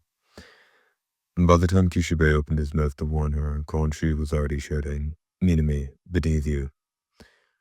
Minami yelped as the plastic fingers brushed her toes. She tore her sword from its scabbard and drove it downward. The weapon plunged into the mannequin's shoulder and cracked its chest in two. The sound of the blade scraping the floor echoed wildly in the otherwise silent space. The mannequin crumpled like a marionette with its strings cut. Minami turned to Kishibe and Konji and looked joyfully into the air. I did it. I really did it. The mannequin flopped over on its back. Kishibe saw with horror that it didn't look like a mannequin anymore. The cracked plastic had become smooth skin, the blank face now had damp eyes that blinked at him, and there was close-cropped dark hair on the formerly bald head. Aside from its severed arm, the mannequin was a spitting image of Minami Nakano. Eek! Minami yelped. She stumbled back and landed flat on her behind. In a sudden burst of power, the Minami mannequin was flung violently away and shattered to pieces. Conchi stood with her fist clenched, cool and unmoved. Are you all right? Yeah, thanks. Minami allowed Conchi to pull her to her feet. She wobbled slightly. Does this mean we beat it? That's how you defeat the devil, Minami, Conchi answered. Minami wasn't certain of the explanation. How? By pounding it relentlessly. Conchi helped clarify. Yes, ma'am. You move so fast. I don't think she saw your punch, Conchi, said Kishibe, glancing at the graceful arc of his partner's back before turning his attention to the fragments of the mannequin. So it was the mannequin devil, or maybe the transformation devil? The mannequin had only changed shape after Minami attacked it. Based on the scant information he had so far, it seemed this devil could take the form of anyone who touched it. Kishibe stood silently for a moment, then dropped into a defensive stance. What's the matter, Mr. Kishibe? Minami asked. He scanned the surrounding before answering. Call it instinct. If it really went down after one punch from Quan Chi, great. But what if that wasn't all? You think there's more of them? The novice asked. Dunno. If you hunt devils, though, one thing should be second nature. It never hurts to assume a worst-case scenario. Not when a single mistake can mean game over. There are no mulligans in this line of work. Minami went quiet too. What if this wasn't over? Kishibe's instincts, honed by years of experience as a devil hunter, picked up an inhuman malevolence filling the space like tobacco smoke. At least he thought they did. Conchi crossed her arms over her head and cracked her shoulder joints. You'll only lose more hair worrying like this. I'm not losing my hair. Not all of us can get by on brute strength, you know. Gotta exercise this booze-soaked brain once in a while. Kishibe thought through the possibilities. The devil was able to possess and control the mannequins. By the time Conchi had smashed its host, it could have fled to one of countless others. It could also make a mannequin look like a person who touched it. Kishibe had heard rumors of an assassin who turned humans into puppets. This devil was the opposite, making puppets into humans. Big deal, Kishibe mumbled. If all it did was copy someone's appearance, he could handle it. There were worse scenarios, such as... His thoughts were interrupted by an icy chill running down his spine. One of the largest piles of mannequins stirred. The blank-faced figures jumped to their feet and parted to reveal a dark shape charging forward. Closing. Impact. Shock. Kishibe raised his arms over his head just in time, deflecting the attacker's fist. The blow was strong, heavy, and strong. Through his crossed arms, he made out the shifting face of his foe. An eye patch appeared over its right eye. The worst possible scenario, then. Conchi had touched the mannequin when she destroyed it, and the devil could turn it into anyone who touched it. What Kishibe had feared was that the doppelganger couldn't steal not just the appearance, but the abilities of its model. And this one looked exactly like his partner. Kishibe felt his bones creaking as the Conchi mannequin fought with him, driving him back into a fragile tangle of reinforced steel along the wall. Mr. Kishibe, Minami cried. She turned to her instructor, panicked. Conchi slowly uncrossed her arms. Her body tensed, but all she said was, for once, that old worrywart was right. Is Mr. Kishibe going to be okay? Asked Minami. She took a step forward toward the forest of steel bars. No sooner had she moved than Kishibe emerged from the darkness, unsteady but still on his feet. It surprised me, but I managed to take it. Thank goodness. Minami breathed a sigh of relief and jogged up to him. Conchi's show came a half-beat too late. Wait, Minami, don't go near that thing. What? Then two things happened at once. Kishibe drove a knife into Minami's gut, and Conchi rushed up and punched him in the face. The devil could transform a mannequin into the likeness of anyone who had touched it, and Conchi knew Kishibe had touched her look-alike. Minami saw the thing with Kishibe's face turn back into a mannequin and shatter. Everything seemed to happen in slow motion. She could feel their consciousness ebbing away. Yow! The real Kishibe grunted. He held a hand to his hip as he pulled himself up by the wall. A headless mannequin lay nearby. Lucky for him, his foe hadn't been able to copy Conchi's abilities perfectly. That would be impossible, he thought with grim humor. It had literally been a pale imitation. Even an imperfect copy of Conchi's power was tough to tangle with, but Kishibe had found enough of an opening to tear off the Conchi thing's head. So it wasn't the worst-case scenario, he thought, but it wasn't good. The devil was sure to have fled to another body in its nearly inexhaustible supply of backups. He emerged from the tangled steel and saw at once that something was wrong. Conchi was kneeling in the middle of the factory floor, clutching an unconscious Minami. Kishibe hurried up to them. She breathing? Yes, but I was lax. Blood glistened on Minami's abdomen. Not enough to be immediately fatal. Conchi must have stopped the attacker before it could stab any deeper. It looked like Minami had passed out from the shock more than the injury, but Kishibe sensed this was cold comfort to his partner. The factory echoed with maniacal laughter bouncing from one direction then another. We got her. We got her. The girl was so trusting, simple to deceive. The devil was jumping from mannequin to mannequin, mocking them. The taunts came from every direction till they swirled into a hideous miasma of noise. Humans fear us. They say it's our blank faces. Such fun. But we want to change. We can change. So we shall. Let's change into the people who touch us. Take their faces, take their thoughts. Kishibe's brow furrowed. You can read people's minds. The one-eyed woman, the unshaven man, strong. Something wrong in their heads, hard to tell what they're thinking. But the other one, the young woman, weak, earnest, easy to read. One of the mannequins pointed at Miname, where she lay in Quantri's arms, then turned slowly to point at Kishibe. She's in love with the unshaven man. I'm sorry. What? Kishibe burst out. The mannequin ignored him and chattered on. She was attacked by a devil once. The unshaven man saved her. Love at first sight. She wanted to see him again, couldn't sleep, decided to join public safety, worked very hard, got in. She wanted to be assigned to him, but what a shame. He's not taking on students. Decided to ask for the one-eyed woman instead. Partners, they are partners. She will see much of her savior, the unshaven man. Let's see her guard down before him. She'll be easy to deceive. She was easy to deceive. Loyal, earnest, easy to read, easy to kill.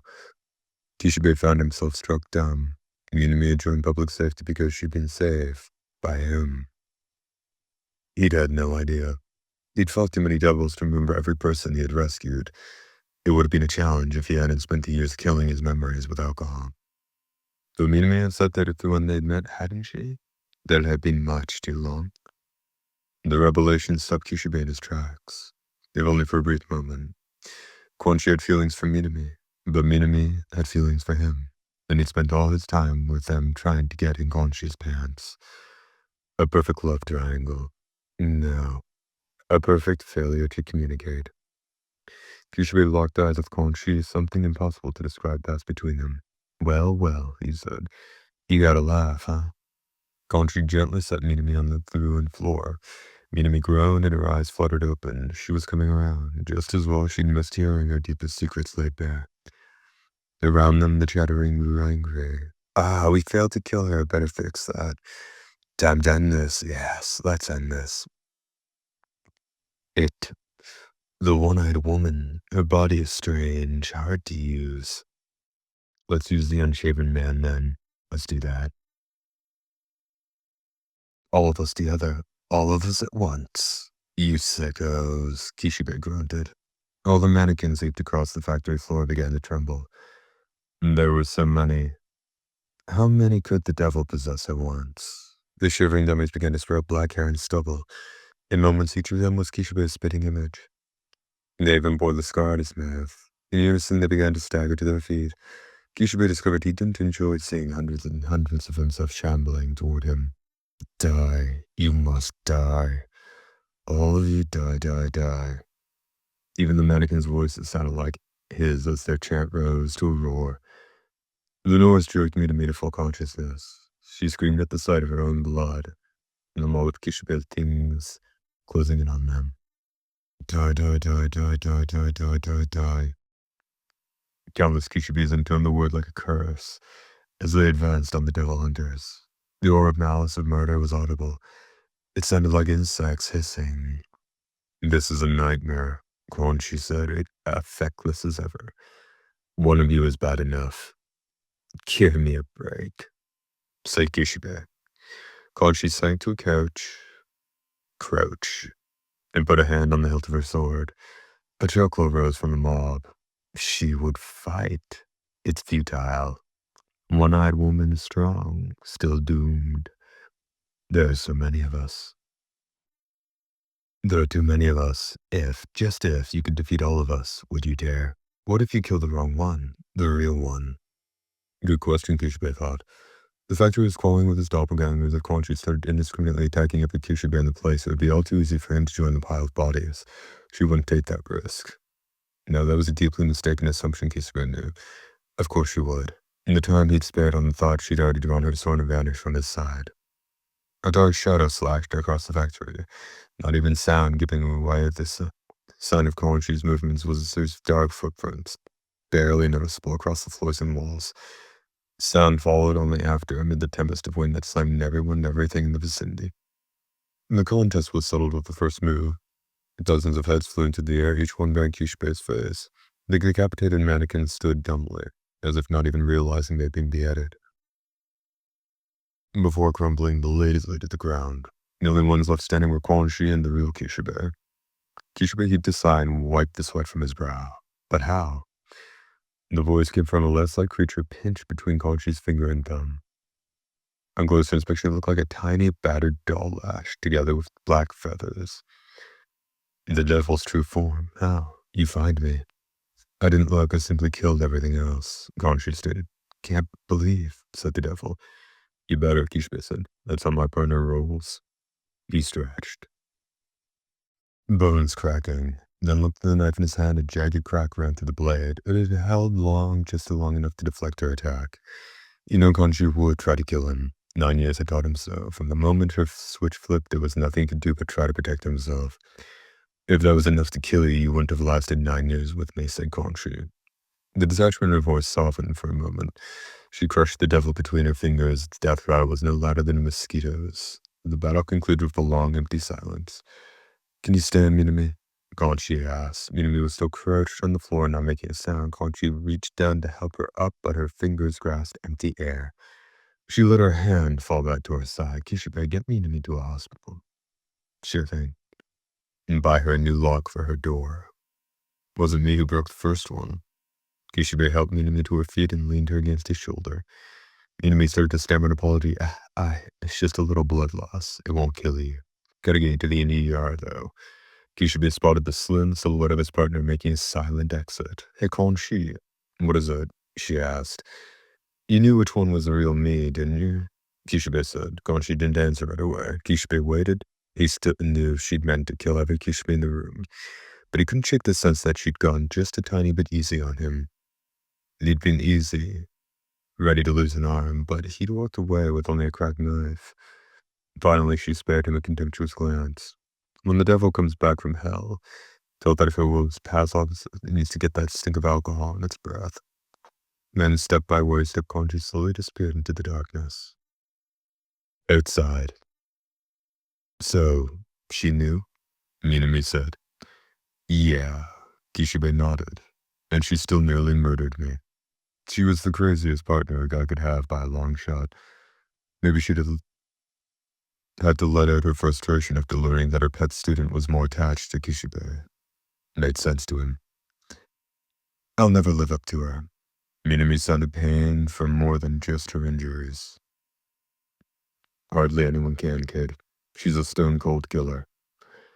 That's not what I'm talking about. Her hand wasn't on her wounded abdomen, but her chest.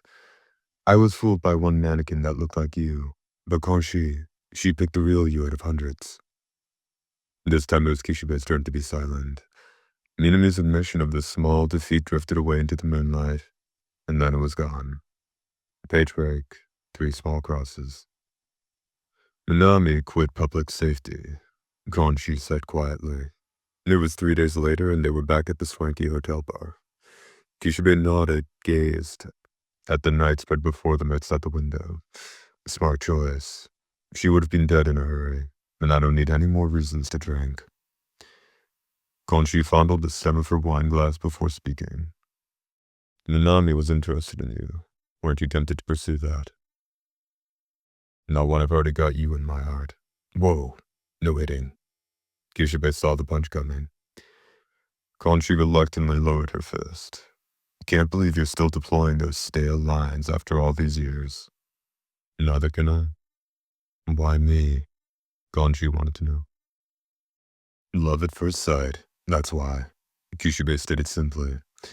For once, Quanxi didn't have an answer. Kishibe let his eyes drift down to his whiskey glass, and because you won't die on me so easily. His partner turned her one eye toward him. He swilled the glass of 12-year Macallan, the sweet aroma of whiskey aged in cherry wood drifting into his nostrils. You spend enough time with someone, you start to feel close to them, he said. It's a human thing. People in our line of work, though, they can just evaporate. Poof, they're gone. You had one partner beside you yesterday. Today it's someone else. And each time I drink a little more. So sue me for being reluctant to get close to new people. Kanchi remained silent.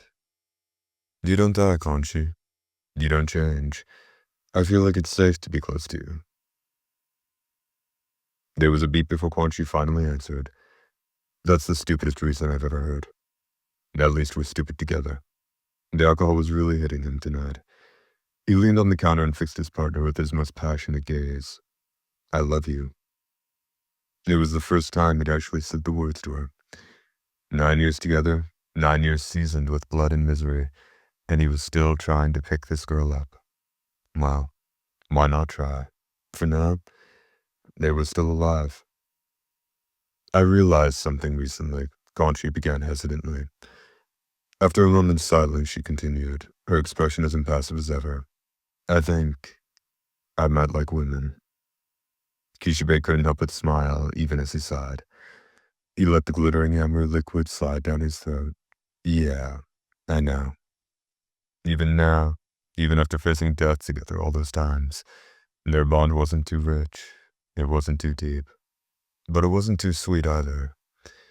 After 9 years, it had the same dry flavor. There was some comfort in that. 2. End. Story 3. The day they became buddies. It was white outside the window, pure unbroken white. The blizzard disgorged by the leaden skies overwhelmed everything. The exposed black soil, the cracked asphalt, the withered stalks of grass battered by the wind. The snow blanketed the city with tainted white. It seemed like the heavens were trying to erase the flawed world and turn it to a blank slate. No matter how deep the snow got, Aki knew. His memories would never be buried. He had lost his entire family in an instant, and the dull ache in his chest would never go away. Aki let out a faint sigh. His eyes drifted from the window to his room in the old-fashioned inn. Genji lay spread-eagled across the antique futon, tangled in blankets. Power had draped herself over Denji's legs, was stuck out from under the covers. Somehow they managed to survive the relentless parade of international assassins who had come after Denji. Now Aki was in Hokkaido to pay his annual respects at his family's graves. The 2 traveling companions he'd been saddled with had made it a livelier trip than usual. Shouting on the bullet train, puking on the boat, swinging on the hand straps on the bus. They'd even helped themselves to the food Aki had brought us, a grave offering. He felt like a babysitter. He couldn't take his eyes off them for a second. Hardly the ideal situation for a sober memorial outing. He raised an eyebrow at their snoring. The sounds weirdly sort of harmonized. Then looked back at the window. Another year, another visit. Visiting his family's graves brought nothing but bad memories and depression. But with Denji and Power along, he'd barely had time for dark ruminations. Now that he finally had a second to himself, he found his thoughts drifting back to another loss. They'd met in a graveyard, hadn't they? Looking out at the world gone wide, Aki remembered the day of his very first assignment as a public safety devil hunter. Page break, 3 small crosses. When Aki completed his training, the first place his mentor Kishibe took him was a graveyard. Crosses stretched in every direction, and the cawing of crows pierced the sky. Hey, Himeno, said Kishibe. Meet your new partner. Flowers lay before one of the many tombstones, and the woman who was to be his partner stood in front of them. And the woman, Himeno apparently, was in a badly battered state. A bandage was wrapped around her head, covering her right eye, and her right arm was in a sling. She gazed down at the tombstone, ignoring the 2 men. What Aki felt at that moment, to be completely honest, was disappointment. If she'd been roughed up this badly in a fight with the devil, maybe she wasn't so tough. He joined public safety to kill the gun devil. How could he do that with a weakling at his side? Name's Aki. Sup, he said. He offered a quick nod as he stepped up to her, not feeling enough enthusiasm for a friendlier greeting. She continued to stare down as if dazed. Well, fine. He'd kill the gun devil on his own. He didn't like to get close to new people anyway. It was his personal code. The kid's rude, but we've trained him to be at least a little useful, said Kishibe. Try to make it work. Himeno didn't lift her eyes from the grave. Are you useful? Dunno. Guess so. Normally, Aki had total confidence in his abilities, but the question took him by surprise. Himeno answered with equal ambivalence. You're my sixth partner. The others are dead. They were useless. Aki didn't know what to say to that. Himeno's soft, cold voice seemed drained of all emotion. He was scrutinizing her profile, trying to decide what to make of her, when the distant eyes finally turned on him. Don't you die, Aki. Page break, 3 crosses. Their first drop together came exactly 2 weeks later. Where are we going? Aki asked. The moment he'd arrived for work, she grabbed him and said, We're off. She hustled him into the passenger seat of her car, then clammed up. Aki had no idea what was going on, and it was starting to get to him. Himeno kept her hand on the steering wheel and her eyes on the road. Scene of the crime. Scene? Crime? Has there been a devil attack? Aki asked. Not exactly. More of a fiend. I didn't hear anything about this. Didn't I tell you? Not a word. That's okay. You're still new. Aki, I know what's up. Maybe I'd like to know too. That ramen place we just passed is really good. Are you listening to me? But you don't want to go for the ramen. Himeno continued.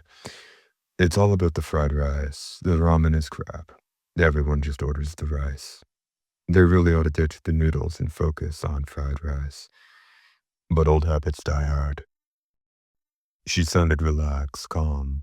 She wore a patch over her right eye now, but her left eye was clear and untroubled. For 2 weeks she'd been like this. The woman Aki had met at the graveyard, the grim specter whose soul seemed to have left her body, had vanished. Instead, she chatted endlessly about frivolous, trivial subjects. She'd tell him what she'd eaten yesterday or which restaurant had the best waffles. When she wasn't talking, she was furiously doing paperwork. It left Aki feeling unmoored. It still didn't seem like he was a devil hunter. Now they were finally off on a devil extermination mission, and she wouldn't even tell him what it was. What was she thinking? Aki sat back in the passenger seat. The truth was, he could guess what was going through her mind. She didn't think of him as her partner, not yet. She'd lost 5 partners before he came along. She didn't need any more dead weight. That was fine by him. Her injuries had healed, but he didn't need a partner who would let herself be caught unawares by devil. He'd almost said as much to her, but he knew he was still a greenhorn and couldn't pick and choose his partners. In public safety, the partner system was the basis of everything. If he really wanted to find and destroy the gun devil, he had to win this woman's trust, whether she deserved it or not. He gave Himeno a sidelong glance. I'm more than another round of cannon fodder, you know. Did you say something? Nothing. I'm going to open the window. No, don't. It's cold outside. Your cigarette stinks. Himeno's left hand was on the steering wheel while her right clutched a cigarette. The car was choked with the smell of tar. Oh, Aki, don't tell me you don't smoke. Do you have a problem with that? Not really. It's just that for such a surly guy, you're a kid at heart. Hey, close that window. Come on, your senior officer's cold. You don't get to lord your authority over me just because you're a little older. Does that mean you don't accept me as your partner? And that's exactly what it means. We're two of a kind, then. Aki didn't respond. The car filled with the crackle of the wind, the cold winter air, and the determined silence between the hunters. Cigarette smoke drifted out the window, a long, thin strand trailing into the sky. I'll check in with the guy who called us in, Himeno said. Stand at my side and observe. Aki didn't answer. That was all she had to say when they got to the scene. Her message was as clear as it was unwelcome. Watch and learn, rookie. Aki climbed out of the car to see that they parked in front of a sprawling apartment complex. The buildings had fallen into disrepair, but the futons draped over the balcony railings and the laundry billowing in the wind showed that the place was still at least partly occupied. The old man stood at the entrance. "You must be the devil hunters from public safety. Thank you for coming all this way." He handed Jimeno a business card identifying himself as the head of the company that owned the complex. The man escorted the hunters to his office and quickly filled them in. "Several of my tenants were attacked by a fiend at work this week. It's discouraged some prospective occupants from moving in and convinced several current residents to move out. If things get any worse, I'm afraid my business won't be able to sustain itself." It's obviously pained him to say this. Aki recalled the number of empty windows he noticed when they arrived. "Can you describe when and how the fiend attacks?" Jimeno asked with a practiced air. "Let me see. It comes out at night, starting after dusk, and it rings the bell outside an apartment, and then attacks when someone answers. That's happened 3 times now." "Has anyone gotten a look at it?" "It wears a hood, so no one has a clear description, but everyone agrees it has sharp fangs." Certainly sounds fiendish. Fiends were human corpses possessed by devils. Their non-human quality was frequently betrayed in the face or head, and they had the minds of devils, but some retained memories of their hosts' human lives. They also claimed to have a weapon, and the old man continued. "Some kind of small crossbow or bowgun." "A crossbow," Jimena repeated, rubbing her chin and looking at the ground. Slowly she raised her head to meet the man's eyes. "I'd like to see it for myself. Is there any security footage?" "I'm afraid we don't have any cameras. This place being as old as it is." "Then how are you so sure of all this? Did the building superintendent see it?" "No, he isn't here at all this time. He hasn't seen the creature yet." "What kind of eyewitness reports are you basing this information on?" Jimeno asked. Aki had the same question. The man's response surprised them both. "Reports from the victims. There are 3 survivors." Jimeno and Aki exchanged a look. The first witness they interviewed was a portly middle-aged woman. Despite her girth, her cheeks were gaunt, and she looked ready to collapse at any moment. She entered the office, sank into an uncomfortable office chair, and began her story. "My name's Sato. I live in apartment 101. I was attacked 5 years ago. The doorbell rang just as I was getting dinner ready. I couldn't see much through the peephole, but it looked like a man in a black hood. He kept his head down. The moment I opened the door, he raised some kind of weapon. Then an arrow came straight at me." She broke off for a moment to collect herself. "He must have missed me, but I fainted from shock. When I came to, maybe 15 minutes or so later, I ran to the living room to see if my family was all right. There she'd found her elderly mother, her husband, and their 2 children lying dead, with arrows in their chests. And that was the last detail she was able to get out before breaking down in tears." After Mrs. Sato had left the room crying, Himeno leaned back in her chair. "You all right, Aki?" "All right with what?" "You look awfully on edge." Aki didn't say anything. "You can't get emotionally invested in the victims. You won't last." "I know that." If Himeno thought he felt special sympathy for someone who had lost her entire family in a single devil attack, she had him all wrong. It only reaffirmed his dedication to his job. "I'll do more than just sit and cry. I'm going to find the devil that took my family away and kill it." The next interviewee was a 30-something man in glasses. "Named Shinohara, apartment 202. He seemed relaxed and open, but his shoulders were slumped. The doorbell rang 3 days ago, right as I was making dinner. My wife went to answer it, you see. I'm the cook in her house. The next thing I heard was a scream from the front hall. His hands clenched on his knees. I rushed over to find my wife had collapsed. A guy in a black hoodie was standing over her. It looked like he had fangs growing out of his mouth. Before I could even try to get away, he pointed a little crossbow at me. That was when I passed out." Mr. Shinohara sipped his tea and took a few deep breaths to calm himself. "I was out for 15 minutes, I'd say. Luckily, the arrow he shot at me missed, but when I went over to my wife, I found another." arrow buried in her chest. The funeral had been yesterday, he added. That was when he finally began to cry. They had had no children, he sobbed. Just a pleasant life together, the two of them. The man took off his glasses and wiped his eyes. The super had sent a notice around warning everyone to watch out for a stranger in a hood. But my wife's been spending so much time at work, she must not have seen it. If I got in there first, seeing who it was through the people, I'd never have opened the door. It's my fault. I should have warned her. He couldn't say another word. Sup, I'm Yokota. The final witness was a college student living on his own. My room's like a total mess. Okay if we talk here in the front hall? He glanced pointedly over his shoulder at the cluttered hallway leading to apartment 301. The first two witnesses found their apartments too traumatizing to stay in and be put up in a hotel for the time being. Yokota, however, was still in his apartment, so Himeno and Aki had decided to visit him there. Guy showed up yesterday. Gotta tell you, I was freaked out. I opened the door and bam, he tries to shoot me with an arrow or something. It's like, who does that? He waved his hands in front of his face, conveying exaggerated shock. According to a story, he'd been watching television when the doorbell rang. He'd entered the door to find a man in a black hood standing outside. He couldn't see the man's eyes, but in his mouth was a row of cruel fangs. You say they sent a notice around? No, I've never seen it. I heard about some kind of trouble downstairs, but I didn't give it much thought. I just opened the door. Guess that's why there's a people, huh? He tousled his hair, which was cut and bleached in a trendy campus style. When he shot at me, I thought for sure I was dead, but I woke up just fine about 15 minutes later. Thought for a second maybe I was in heaven, but nah, I'm still in this dump. Nah, I wasn't hurt.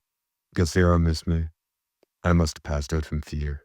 Pretty sad, huh? Anyway, the guy didn't steal anything. I'm lucky his aim sucks. The events were still fresh in Yokota's mind, and he could readily recount them in detail. As he was talking, a phone on the table in the hallway rang, and he excused himself to answer it. Yo, yeah, I'm talking to a couple of peeps from public safety. Nah, I didn't do nothing. I'm the victim. What, really? No shit. His eyes went wide. Something the matter? Himeno asked. Nothing. Just something I gotta deal with. You guys got everything you need? Yokota hurriedly hung up the phone and shut the door. With the last interview over, Himeno and Aki returned to the administrative office. May I ask you if you've learned anything? The superintendent said hesitantly. Himeno drained her cup of tea in one swig. All I can say is, we'll manage. We're pros at this. You're sure? Yeah. But we'll need your help with something. Of course, of course. Just say the word. Let us stay one of the apartments tomorrow evening. Tomorrow evening? Of course, I'll arrange it. Which apartment would you like? Himeno set her cup gently back on the desk. 401. Page break. 3 small crosses. The old man, fearing another incident, asked Himeno and Aki to stay that night too, to provide surveillance and security. They decided to make camp in the office. The office comprised an entrance room with a reception window in the break room, where they'd conducted 2 of the 3 interviews. Aki sat in the reception area, on alert, while Himeno sat down to take out feast in the break room. Come on, Aki, she called. Have a bite. Can't, I'm keeping watch. The office was just inside the entrance of the old apartment complex, so it was easy to keep track of anyone who came or went. Aki was scanning the area relentlessly, knowing the theme might appear without warning, when a spoon laden with fried rice popped into view. Eat. I didn't order the best fried rice in town for you to let it go cold. Go on, say ah. Himeno hovered over him in the spoon in one hand and a steaming takeout container in the other. I can feed myself, Aki said sullenly. Clearly going hungry wasn't going to be an option. He took the spoon and tried a bite of the rice. It came from the Roman place Himeno had pointed out while they were driving, and it was as tasty as she claimed.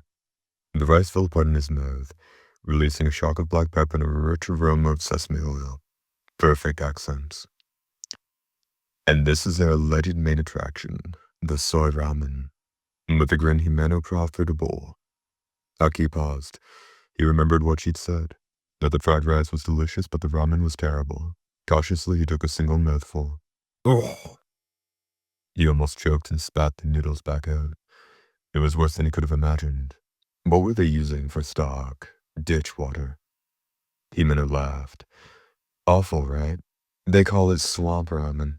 Supposedly it's because it's so rich and thick, but the truth is it tastes like a swamp. If you knew it was bad, why did you order it? Aki asked, exasperated. Himeno encouraged him. You have to taste the horror for yourself. Here, there's plenty more. Aki frowned at his cackling senior. Enough. We've got work to do. We don't have time for stuff our faces. Sure we do. Humans can't fight on an empty stomach. A pro knows to fill up when they have the chance. Fine, Aki admitted. Maybe you're right about the food. But what's that you're holding up now? After placing the delivery order, Himeno had gone out on a beer run, immediately, before the food had even arrived. She cracked open the first beer. There were already 5 empty cans lined up on the desk. Number 6 was in her right hand, preparing to join them. This is a drink called beer, Himeno informed him. You're mocking me. Relax, Himeno laughed. You need food to fight, and you need beer to party. Need I remind you this isn't a party? Aki admonished. We're here to exterminate a fiend. You're so serious, Aki. The serious ones always die young. I don't plan to go down that easy. Himeno was quiet for a moment, then Aki heard beer number 6 hiss as she opened it. She flopped down into the office chair. It's fine. We're only staying here tonight because the old guy begged us to. The real work starts tomorrow. What do you mean? Aki asked. I mean, this will all be settled, but not tonight. Think of this as Fiend Hunt Eve. She shoved fried rice into her mouth and raised her beer to toast an invisible companion. Aki frowned. Put off by her flippant behavior, how could she possibly know the fiend wouldn't show up that night? It could be prowling at that very moment. Or did she already have the whole case figured out? She brushed off his question with a wave of her arms. Where's the fiend? No idea. Aki was more annoyed than ever. In that case, how can you be sure it'll all be settled tomorrow? A visual image of Aki and Himeno throwing up ramen and laughing on the bed, or floor, on a chair. Hey, I'm a pro. That's not an answer. Touchy. Are you eating right? I'm trying to be serious here. That settled it. He would never get along with this woman. Aki continued to glare at Himeno from his spot at his reception desk. Unfazed, she pulled a cigarette. I don't know where the fiend is, but since it's only attacked residents at this complex, it's probably nesting here or in the vicinity. Then why are we sitting here with our thumbs up our rear ends? We should be out searching every nook and cranny. In this huge complex, Himeno said. If that's what you want to do, I won't stop you. But we don't have a warrant. You can't barge into apartments occupied or otherwise. Aki thought quickly. The fiend has a distinctive appearance. We can ask around and try to identify the host. The fiend couldn't alter the basic appearance of the body it possessed. If this fiend's host was someone from the building, the neighbors might recognize it. Aki and Himeno could put together a sketch from the descriptions of the 3 eyewitnesses and show it around the building.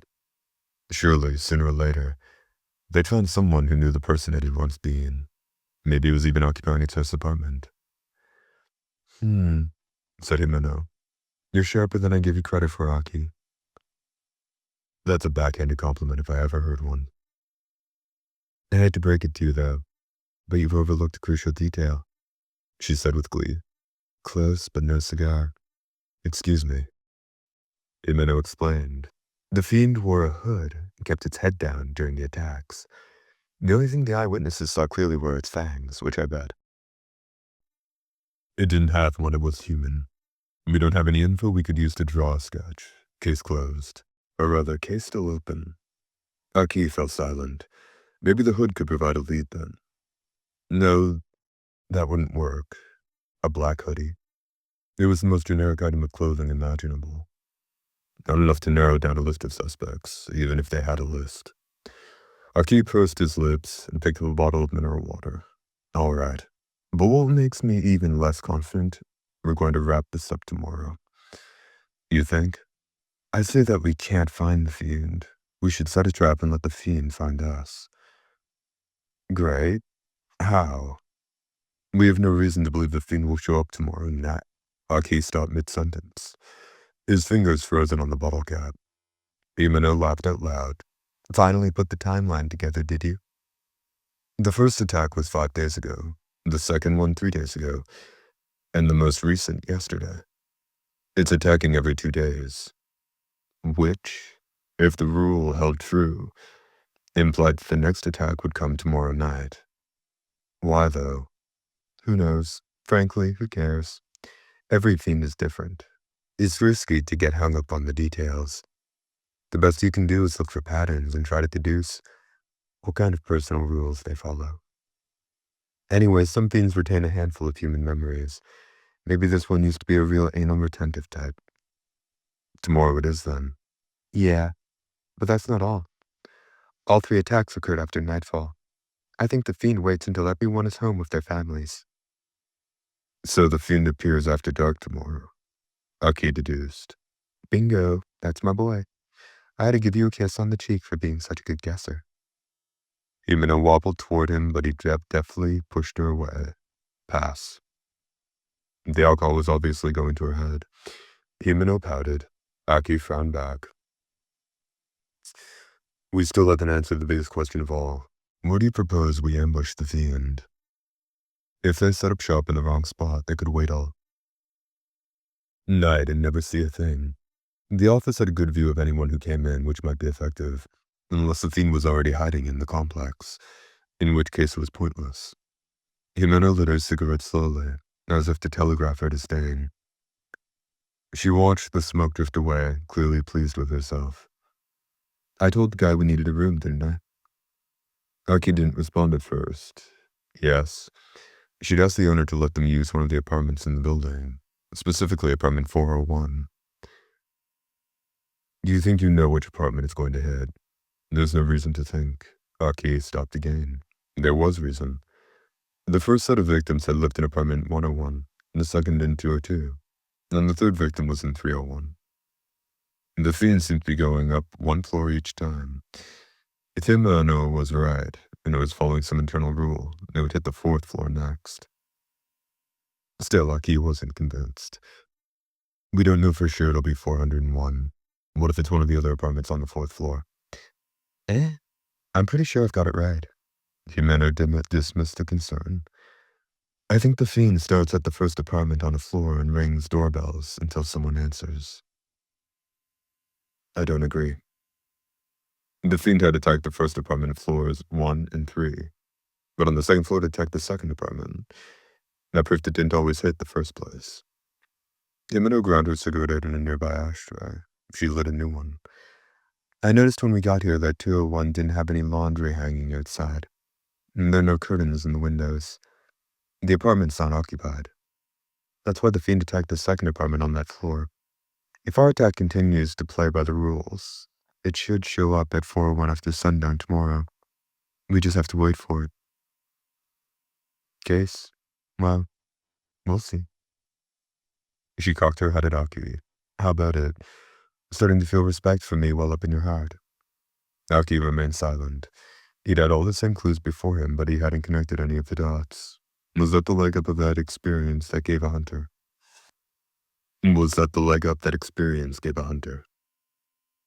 True. It'd be easier to plan if we knew what kind of fiend we'd be dealing with. But given the number of survivors it leaves behind, it's kind of a slacker by fiend standards. We can figure the rest out once the fighting starts. Himeno took a long drag on her cigarette and smirked at Aki. What? You thought I wanted that apartment so we could shack up together? Believe me, I didn't. Huh. Didn't figure you were the type to pine for an older woman, Aki. You're drunk. Himeno had been drinking beer like water and her face was faintly flushed. Sure am. So be a good boy and get some shochu from the corner store so I can sober up a little.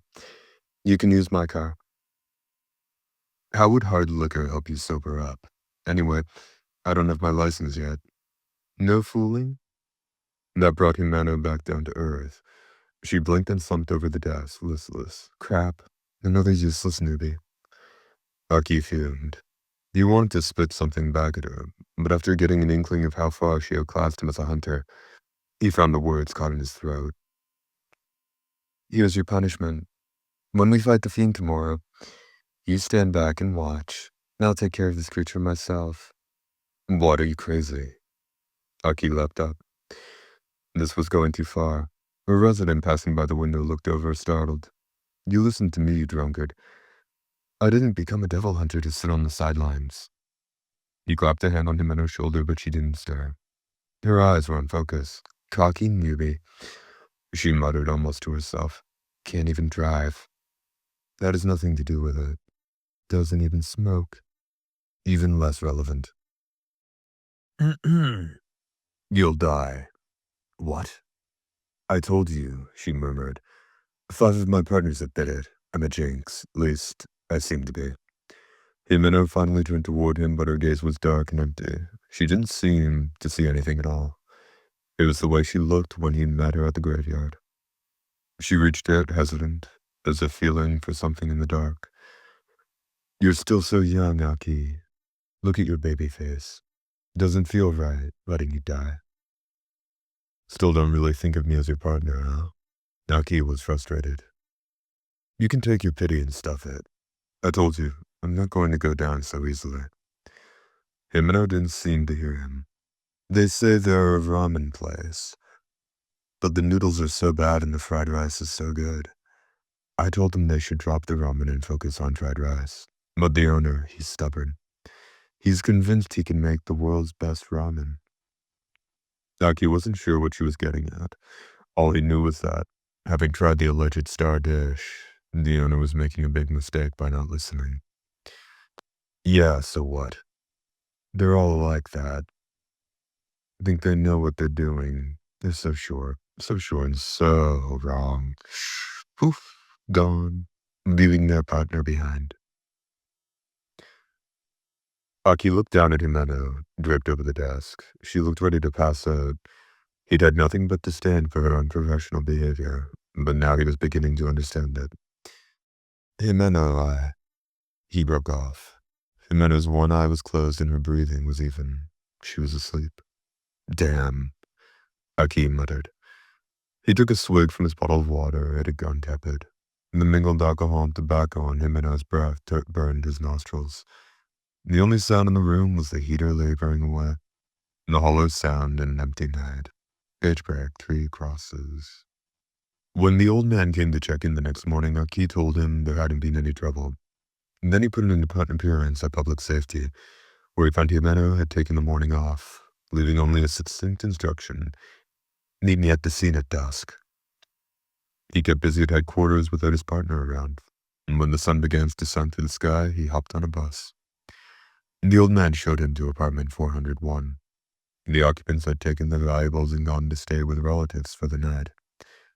Word must have gotten around about what was happening because the grounds of the complex, full of noise and life just the evening before, were empty.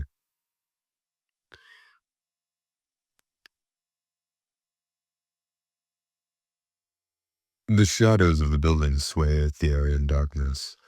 The playground stood abandoned, a seesaw rocked back and forth in the wind, each movement producing a little screech, like the cry of a wild animal. The apartment's floor plan was simple. Just past the entryway was the toilet. At the end of a short hallway, a door opened into a dining room. Adjacent to the dining room were a bath on one side and a pair of standard bedrooms on the other. The climate control was on the fritz, leaving the air chilly. The evening sun pouring through the aluminum frame windows dyed the tatami floors orange, and they smelled noticeably musty. Aki noted the calendar marked with the local supermarket's deal days. The ventilation fan dripping with oil, the refrigerator whose age looked like it could be measured geologically, with a notice about trash collection stuck to the door with a magnet. It wasn't much, but it was somebody's home. To Aki, it felt like a taste of what he'd lost in Hokkaido. The gun devil had taken this from him. Home, family, everything. Aki checked the time. 3:30. He found a spot in the cluttered dining room where he could sit and watch the front door. He slid his katana out of its scabbard and gazed at the blade. The faint silver gleam helped him calm down. He expected to make a contract with the devil sooner rather than later, and it felt good to have his weapon ready. He took a deep breath, hands still on his sword, and at that moment the doorknob turned. Aki drew in his breath and jumped to his feet, a familiar one-eyed face.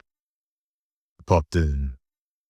Just dropping by, Himeno joked. When she saw Aki's face, she scratched her head awkwardly. Sorry for passing out on you yesterday, Aki. If it makes you feel any better, my head's pounding from the hangover, and I ache all over from sleeping on the desk. Yeah, well, you've got no one but yourself to blame. I don't usually go down that easy. Maybe I'm getting old. Hey, how old do you think I am? Don't care.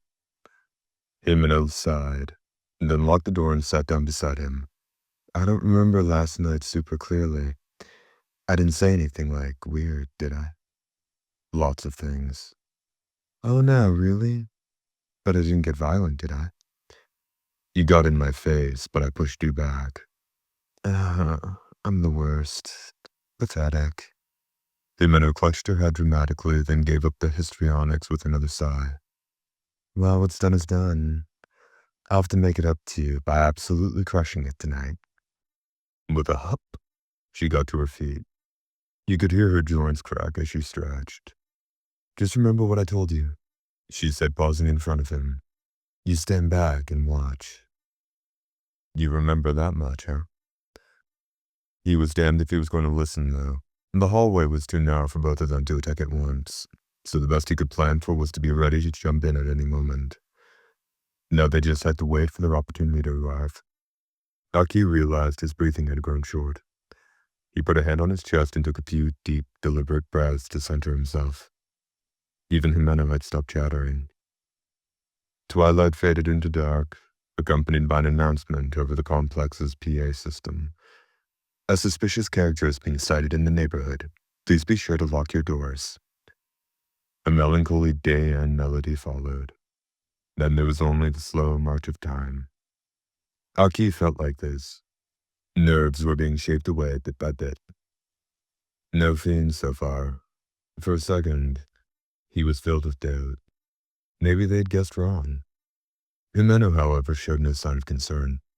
The slanting sunlight outside dyed the sky orange. It was the witching hour, a liminal moment between day and night as the world slipped into darkness. Ding dong. The friendly notes of the doorbell broke the clinging gloom. Aki's hand tensed on his sword. He traded a short glance with Himeno. The enemy had come. Aki was about to stand when Himeno held up a hand to stop him. She approached the door as quietly as possible, looked through the people, then made a circle with her fingers. Okay. Ding dong, ding dong, ding dong.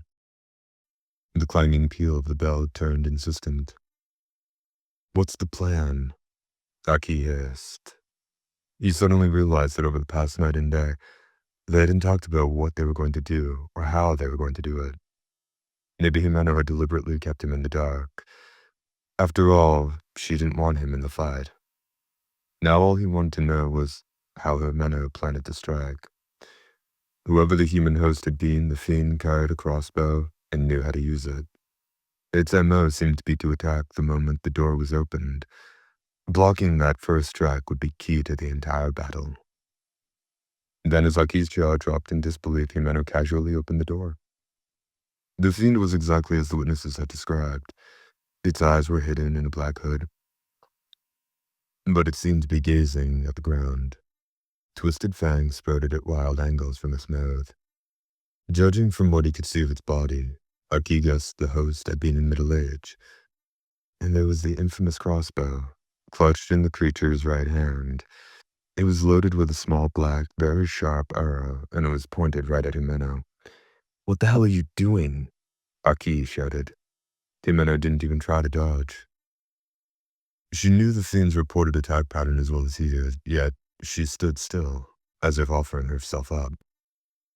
Aki sprang to his feet, ready to run to her. When the fiend choked out a soft grunt, its right arm twisted back, dragged by an unseen force. They are lodged in the ceiling, never coming anywhere near Jimeno. She continued to stand calmly, now grasping the air with her right hand. What? Aki stopped short, astonished. With a flourish, Jimeno thrust at her arm. Her fist stopped well short of the fiend, yet there was an audible thump. With a cry, the fiend bent double and gagged with pain. It was flung backward, striking the door, then pitched forward again. Aki gasped as the fiend, lying on the ground. Was that a devil's power? Bingo! Jimeno glanced back at him with a smirk and gave him a thumbs up with the hand that had just demolished the fiend. I have a contract with the ghost devil. I traded my right eye for its right hand. Completely invisible. Way powerful. You could say it's a handy thing to have around. You could have told me. Oh, didn't I? No, you didn't. He snapped. He knew it wasn't advisable for hunters to go around telling everyone which devils they had contracts with, but surely you ought to inform someone when you were going into battle together. Yet more proof that she still didn't see him as her partner. Jimeno didn't appear to feel so much as a twinge of guilt about it. She turned back to the collapsed fiend. Oh well, the problem's taken care of, and now we're square for getting me sloppy drunk. How about it? Feel like giving me the respect a senior deserves? A pause. I'm thinking about it. Jimeno chuckled and nodded. Then she reached out with her invisible hand to grab the fiend by the throat. Aki's brow furrowed. Something was off. Some tiny detail. What was it? The fiend was still splayed motionless on the floor. Aki dropped into a fighting stance, but saw nothing to attack. Jimeno's ghost arm was equipped to make short work of the fiend. No, wait. Get down! Aki grabbed Jimeno's collar and yanked her to the ground. An arrow sliced through the air, grazing her hair before burying itself into the back of the door. What? Jimeno sat up and blinked. Did that arrow come from the fiend? Yeah. No shit, but it never had time to reload. I know. The crossbow had gone off, firing its only arrow, when Jimeno's ghost had twisted its arm. That round was buried in the ceiling. Not only had the fiend not had a chance to reload, it had never even moved. Yet a black arrow had remained knocked in the crossbow. That was the errant detail Aki had unconsciously picked up on. With a groan, the fiend pulled itself up. The hood fell back, revealing thinning hair and a forehead carved with deep lines. But the fiend's eyes were its most distinctive feature. They were flat black, like the painted-on eyes of a doll. A dark miasma drifted like a mist from the creature's eyes and mouth, as if its hatred were physically condensing. The mist curled down its arms, which solidified into two black crossbows, one in each hand. Each weapon held 5 rounds. Ha! Now I get it. Jimeno jumped to her feet. She put a hand on Aki's shoulder, then backed away. Guess I should have been a little more careful. Here it comes. Jimeno and Aki threw open the door to the dining room and dove through, as arrows buried themselves in the wall. The crossbow hadn't belonged to the fiend's human host after all. The weapons were part of the fiend itself, since they were supernatural. It was probably too much to hope for that they'd run out of ammunition. Aki slammed the door shut and braced it with his feet. On the other side, the fiend pounded on the door so hard Aki could feel the blows through his entire body. Jimeno shoved a cabinet full of tableware across the room to use as a blockade. Aki drove his sword through the door. He didn't feel an impact on the other side. The fiend must have dodged.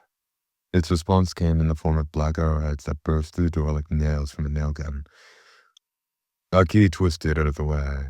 Jimeno thrust out her right arm, directing a phantom punch past the door. There was a yelp as she connected. The fiend must have gotten back on its feet, though, because a bevy of arrows rammed the door with the speed of a machine gun round. Aki stabbed, Jimeno punched, arrows fired. It seemed to go on forever. Only a door stood between the two sides, but since neither could see their target, neither side's accuracy was very good. With each exchange, the wood of the door strained and splintered. The building was old to begin with, and it wasn't built for a fight like this. Jimeno gave the cabinet another shove, blocking the door entirely. As far as defensive structures went, it didn't instill much confidence. The cabinet shook under each blow from the fiend, sending plates shattering on the ground. I feel bad for whoever lives here, and for myself. This is gonna mean extra paperwork. Jimeno patted Aki on the back. No crying over spilled plates, Aki, fall back. Excuse me? I'll handle this, somehow. The blockade was only delaying the inevitable. To end this, they had to get line of sight on their adversary, which meant giving it line of sight of them. It'd be better if they were able to move first. Unfortunately, the fiend was still armed with its brace of crossbows. Jimeno wouldn't be able to pin both of its arms with her single ghost hand. One would always be free to shoot. She could ignore the weapons and go straight for its throat or try to land a single fatal blow to its heart. But if it took her more than an instant, she'd be riddled with arrows. In these tight quarters, there would be no way to avoid them. Aki could see only one solution. To win this, they'd have to work together. He braced his shoulder against a quaking cabinet and sucked in a large breath. I'll pin it down. Then you can do whatever it is you're going to do. No, you're still new at this, Aki. You'll only get yourself killed. Jimeno's normally flip tone was replaced by something tinged with panic. She grabbed his free shoulder with all the strength of a hunter who had buried her fifth partner just 2 weeks ago. Aki placed his hand over hers and gently pried it away. Yeah, I'm new at this, but I'm your partner. Aki, let's do this. He pressed his back to the doorframe and kicked the cabinet aside. With the weight gone, the half-demolished door flew open. He could sense the fiend close enough to touch, but he resisted the urge to lash out with his sword. If he missed his mark by even an inch, he'd make himself a target. His job was to immobilize the enemy long enough for his partner to strike. Calmly now. Steady breath. Focus. The instant the fiend entered the room, Aki's hand snapped out and grabbed its right arm. Not missing a beat, the fiend raised the crossbow in its left hand. But Aki was just as quick. With his free hand, he grabbed the fiend's left wrist. Now both crossbows were neutralized. Jimeno didn't waste the chance to wrap her ghost hand around the fiend's neck. It screamed in agony. Now that they literally it by the throat, victory seemed assured. Then Aki's eyes went wide. As the fiend screamed, a cruel black arrow appeared in its throat. Aki! Jimeno shouted. Forget about me. Finish it. She had to strike. There wouldn't be a second chance. An invisible fist wrung the fiend's neck like a dish towel. In a final burst of spite, the creature spat the arrow from its throat. It slammed into Aki's chest with a thwack. The monster's death rattle was drowned out by Jimeno's scream. Aki, Aki. I'm all right, he whispered. I will not die. It was the last thing he said before he blacked out. When he came to, he could feel the scratch of old tatami flooring under his head. I'm alive? Jimeno was looking down at him. When she saw him open his eyes, she almost collapsed with relief. Aki glanced around the room from the position on the floor. Shards of broken china were everywhere. The fiend's headless corpse lay in the hallway. Outside the window, the twilight had deepened. He found a clock and discovered he'd been unconscious for about 15 minutes. I told you I wouldn't die. The arrow hit you, didn't it? Jimeno asked. Yeah. I didn't see it anywhere. I figured as much. Jimeno shot him a questioning look. He tried to marshal enough of his wits to explain. I thought there was something funny about the fiend's pattern. How do you mean? In every attack, there was a survivor. At first, I thought it was dumb luck, or the fiend was sloppy. Until you pointed out how precise the rest of its behavior was. Attacking every other day, working its way up the building floor by floor, starting from the first apartment each time. Ain't overtentive, right? Didn't seem like the type that would rely on luck or miss its shots. So I thought maybe the survivors weren't a mistake. Maybe they were just what the fiend wanted. Jimeno said nothing, silently urging him to continue. You said it yourself, Aki commented. It's easier to plan if you know what kind of fiend you're dealing with. So I went back over what happened in those attacks. In the first incident, the woman who had been shot first survived, and the rest of her family was killed. In the second, the wife died while her husband, the second target, survived. The third case involved a student living alone who survived even after seeming being shot. What's the connection? Jimeno asked, other than the surprisingly high survival rate. My theory is that a person hit with the fiend's aura was knocked out but lives. Instead, whoever they love most dies. Jimeno gasped. I think we look on the fiend of loneliness.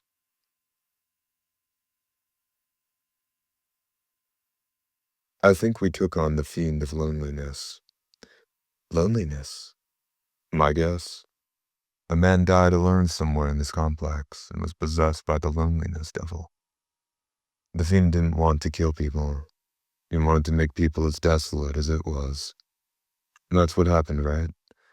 The survivors were left with no one. Are you sure about that? The woman in the first attack lost her family. But what about the couple in the second attack? The family, the wife, was attacked first. By your logic, shouldn't she have survived and the husband died? Yeah, if she'd loved him. That brought Jimeno up short. She was having an affair at work, explained Aki. She no longer loved the man she was married to. When she got hit with the arrow, she passed out, but her husband lived. But the poor guy still loved his wife. So when he got shot, she died. Hang on. An affair at work? How could you possibly know that? I did some investigating while you were sleeping off that hangover. At the exact time the apartment was attacked, the wife's boss died under mysterious circumstances. An arrow through the heart.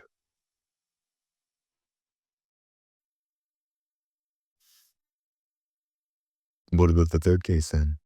Jimeno gaped. What about the third case then?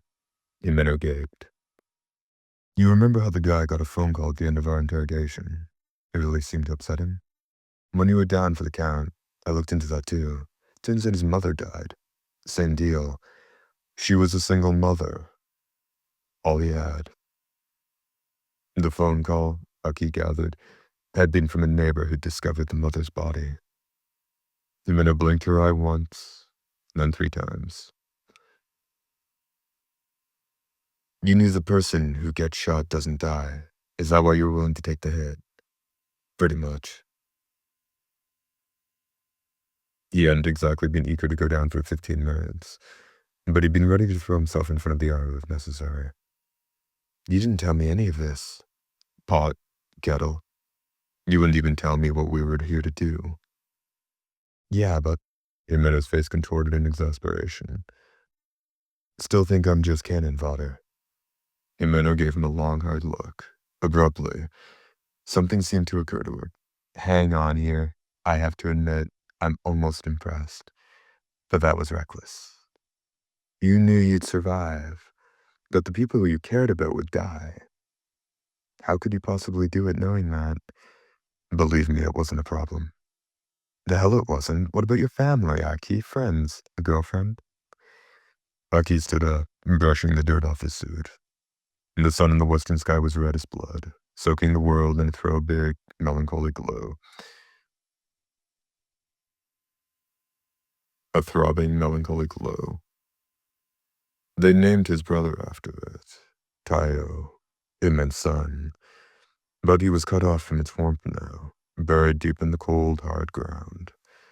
The sun would never rise again for Aki's little brother. He'd never feel the warmth of dawn on his skin. Aki would never see him walking over the horizon. Tayo had this much in common with his namesake.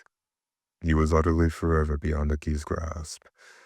For the barest instant, the dust drifting through the air caught in the dying light looked like the snow falling on his home. He said, "There's no one left I care about." Page break, 3 crosses. Cross, cross, cross. With the case resolved, they waited outside the apartment for the cleanup crew. Aki leaned against the fourth-floor railing, gazing down at the city below. Himeno lit a cigarette. "You don't smoke, Aki?" The chill wind lifted her bangs. An airship floated lazily in the distant sky. Aki didn't look at her. "No, that'll rot your bones. We're going to be working together closely. You should learn. I'm not here to make friends." He heard Himeno sigh softly. "Let me guess. You came to public safety to kill the gun devil, right?" That made him turn. It's the same for all the dark and brooding types who join public safety. Since we're the only ones allowed to carry pieces of that damn gun. Himeno explained. That much was certainly true. He was doing all this to get at the gun devil, the devil that had taken his family. He was prepared to sacrifice everything to do it. As far as he was concerned, he already had. Did Himeno recognize the commitment Aki had made? Her tone gave nothing away as she chirped. "Us devil hunters don't live long anyway. It's not the smoking that's gonna kill you." "I won't bite it so easily," Aki said firmly. "You better not." Himeno leaned back. With the faintest of smiles on her face, she said, "It's a hassle when my partners die on me." There was a gust of wind, but he was sure he heard it. Partners. Himeno exhaled a trail of smoke that meandered through the winter air and tickled Aki's nostrils. He thought suddenly that the acrid aroma of nicotine and tar wasn't so unbearable after all.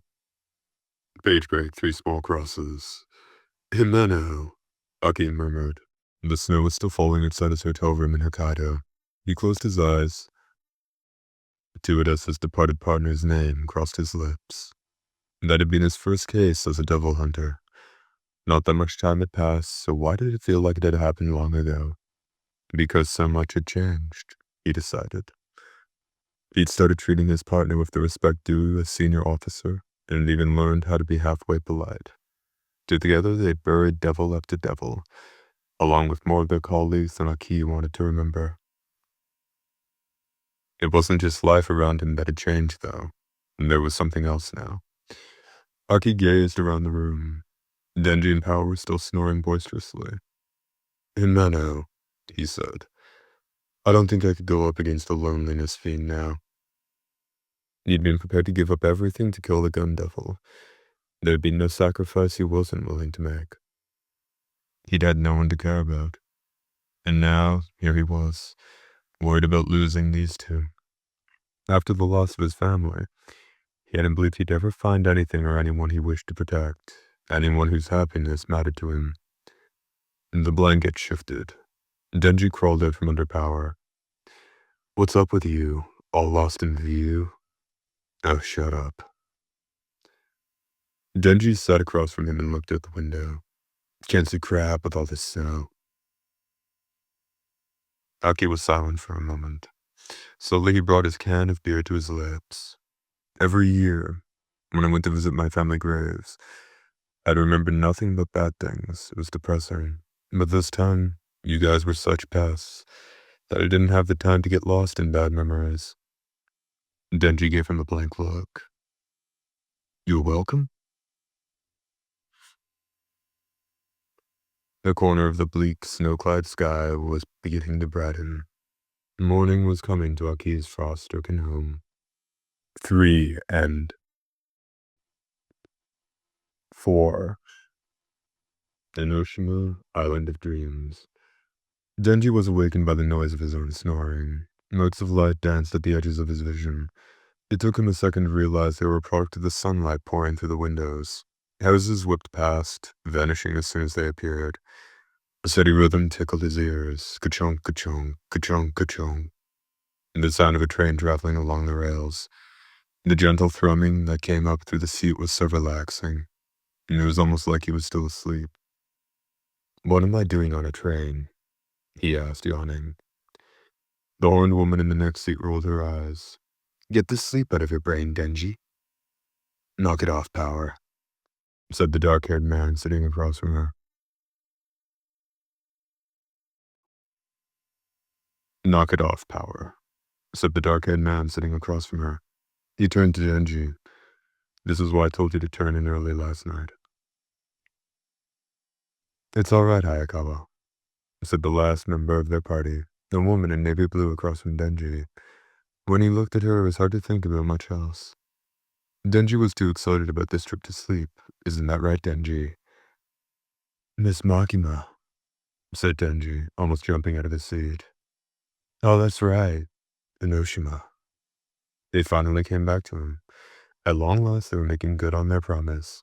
Makima and the three residents of Hayakawa household were taking a trip to Enoshima. You woke up in time, Makima said, smiling. She was right. Outside the windows, the residential areas were giving way to a crystal blue sea. The sun glittered off the surface of the water and gilded, in the white-capped waves. A flock of seabirds passed high above them, crying out as they glided majestically across the sky. Holy shit, it's the sea, Denji exclaimed. The sea, the sea, Power added. They would both press their faces to the windows. Keep it down, you two, Aki scowled. We're not the only ones on board. Denji shared a grin with Power. They linked arms like siblings. I get the stick out of your ass, said Denji. If you can't get excited about the beach, when can you? Top Knot is a fussy puss about everything. At least try to consider the people around you, Aki grumbled.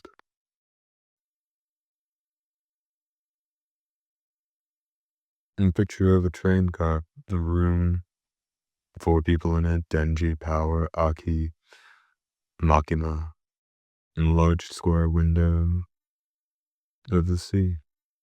I'll let them be, Hayakawa. It's not every day we get to take a vacation, Makima said evenly. The window was slightly open, letting in a sea breeze that played with her bangs. If you say so, Miss Makima, Aki acquiesced. Aki's meek turn gratified Denji, who leaned back in his seat. Man, a vacation with Miss Makima. It's like a dream come true. Well, you've all been working so hard lately.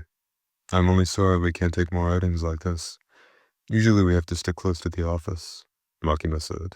Denji waved his hands carelessly. Take it from me, ma'am. Enoshima is gonna rock. I'm curious, Denji, said Aki. Do you have the slightest idea what the island of Enoshima is? Denji answered him with a snort. An island, obviously. That's true, but this island is special, Makima said. She made a circle with the thumb and index finger of her right hand. Most islands are surrounded by water at all times, yes? She pressed her left index finger against the bottom of the circle. Enoshima is what they call a land-tied island. Accumulated sand forms a kind of bridge between the island and the mainland. Ah, of course. Denji crossed his arms and nodded knowingly, even though he found Makima's explanation murky at best. She smiled and put her hands down. Think of it this way. Most islands are lonely. They can't touch anything.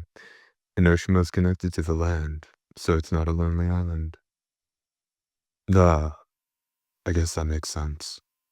Denji let his arms fall to his side. Enoshima, the island, that wasn't lonely. This was a description he could work with. And there it is. Makima pointed a slender finger at the window. A strip of green had emerged on the horizon, framed by puffy white clouds. Wow, said Denji. Smaller than I expected. You may be interested to know, Power announced, that I have a summer home on that island. Sure, nice, Denji replied, disinterested. Why aren't you impressed? Power demanded. Surely you don't think I'm lying? Yeah, pretty much. An insult, Power declared. Still you remain my partner. I'm telling you. 'Tis true. Denji could tell she wasn't going to drop this. Fine. Where's this house of yours then? Power leaned in close and pointed at the window. Right over there. See the luxurious mansion that pierces the heavens at the very center of the island. In the distance, Denji could make out a building shaped like a huge candle. Behold my villa. Power. That's the Enoshima lighthouse, said Aki. Without missing a beat, Power smacked Denji on the shoulder. There's the lighthouse, Denji. Bet you didn't know about the lighthouse. Well, geez, I do now, thanks. You two make quite a pair. Makima smiled. With genuine curiosity, she added, "Is it like this at home?" Denji scratched his head. "Yeah, we're a regular comedy duo, 24/7. It was the same kind of fantasy exchange with the team at work. Yet here, beyond the everyday, it seemed fresh and new. Page break, through small crosses." At last the train pulled to a halt at the shore overlooking the island of Enoshima. "We can drop off our luggage at the hotel," said Makima. "Before we take a look around." They piled out at the station and made their way to a beachside hotel. After leaving the luggage as Makima suggested, they returned outside to the island sunshine. Denji jogged to join Makima at the head of the group. "So, Miss Makima, what's the plan?" "Good question." "What do you want to do, Denji?" "I want to do anything as long as it's with you." "At least try to come up with your own damn ideas," Aki called from behind them. "Miss Makima, as long as we're here, I think we should do some sightseeing." He brandished a guidebook. The sea calls to me." Power threw a hand in the air. "Swimming time." Makima tapped a finger to her chin, then gave a slight nod. "All right, here's what we'll do. Let's start with a quick tour of the island. Then we could take a dip in the ocean. When it gets dark, it'll be the perfect time to try out the hotel amenities. And then—" "Yeah," said Denji. "And then what? What comes after that?" "Well, I promise you'll like it." Denji felt a rush of curiosity, but for the moment, strolling at Makima's side was enough for him.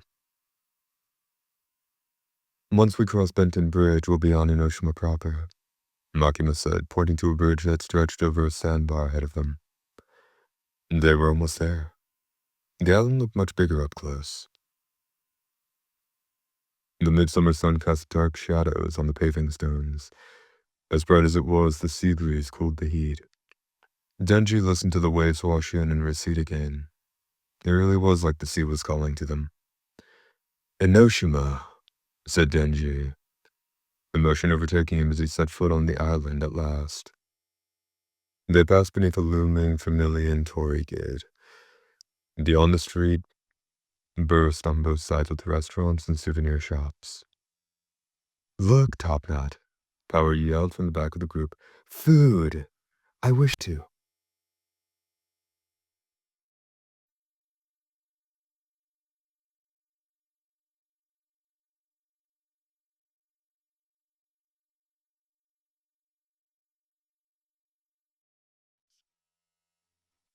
"Eat." She sniffed the air. "Eat, again. Didn't we already buy you a box lunch at the train station?" "Lunch, lunch." Power feigned innocence. "No, I've never eaten this lunch you speak of." Aki shrugged helplessly and veered into the nearest eatery. A few minutes later, he emerged with a soft-serve ice cream cone. "It's on me. As long as we're on vacation, we might as well treat ourselves." Power gleefully snatched the cone from him. "A fine decision.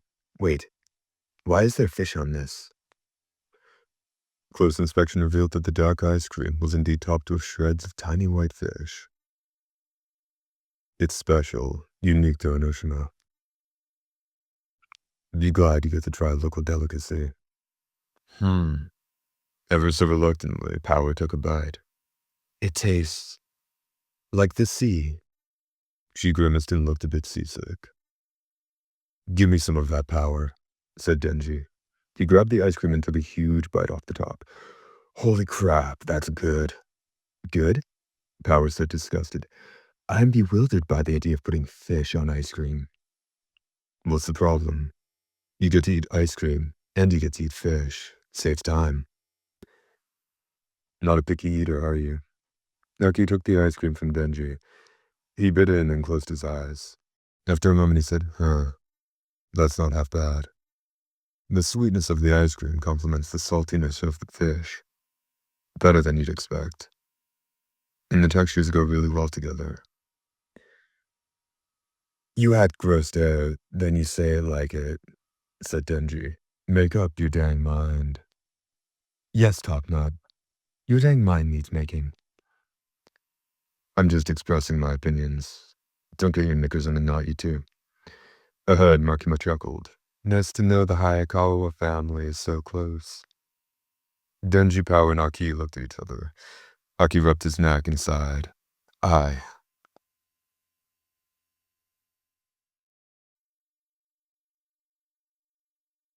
don't know if I'd say close. I feel like a parent with a couple of rebellious brats. Sheesh, real nice, Aki, Denji grumbled.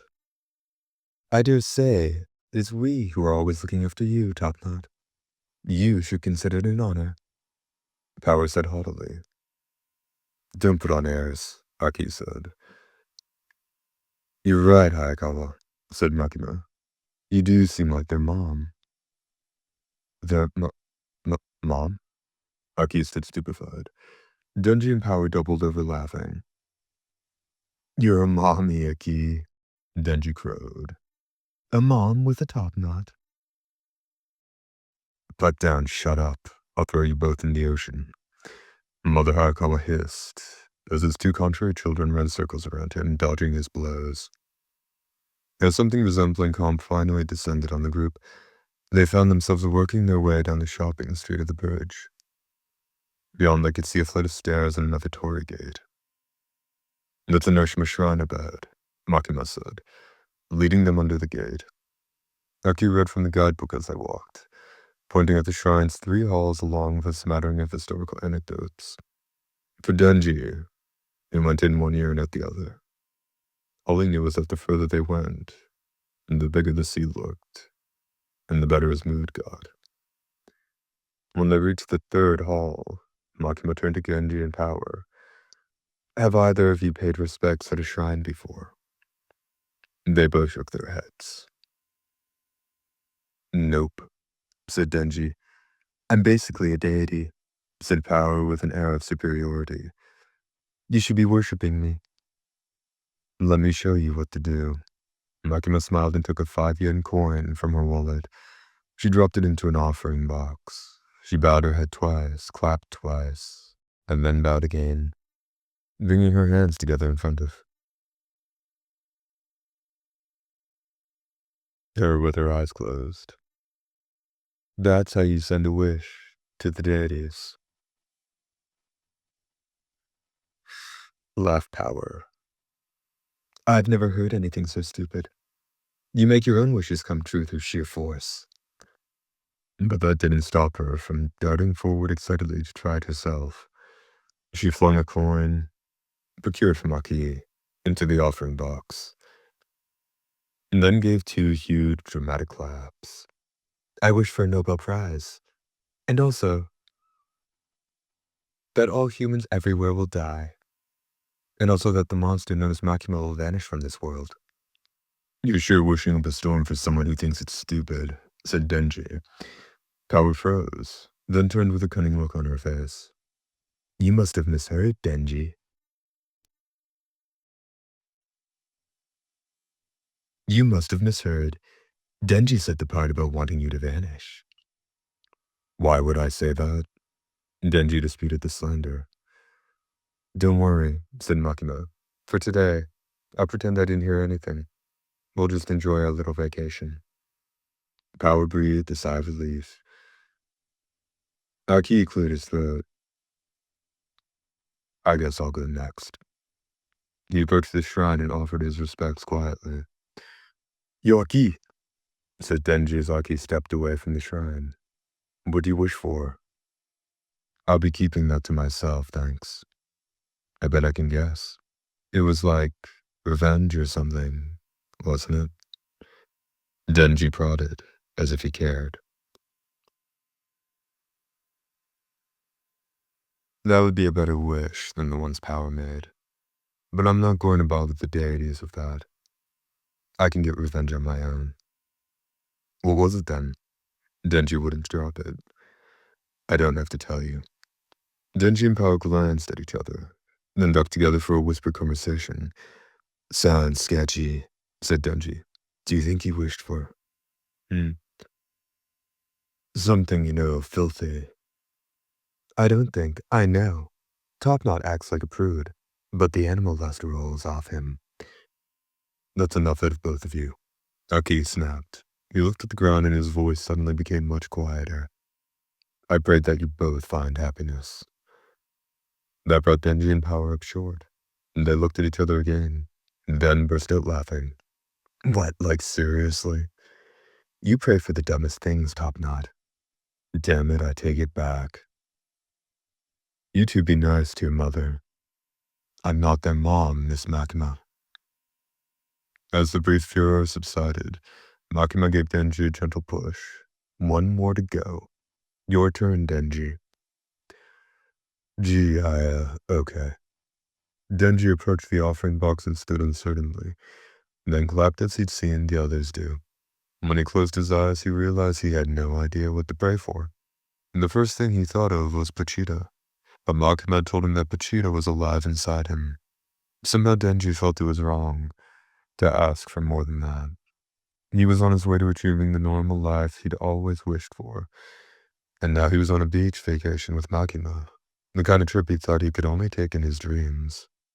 There were still things he wanted, of course. To eat steak for breakfast every morning, to have tons of girlfriends, even if he was foggy about exactly what he'd do with them. But he wasn't sure what to ask for. Denji had a dim intuition that if he wished for too many things, none of them would come true. Denji let his eyes flutter open. He glanced back. Makima stood framed in the sunlight, kissed by the sea breeze. She looked at him quizzically. Surely no one could be so sweet. 128.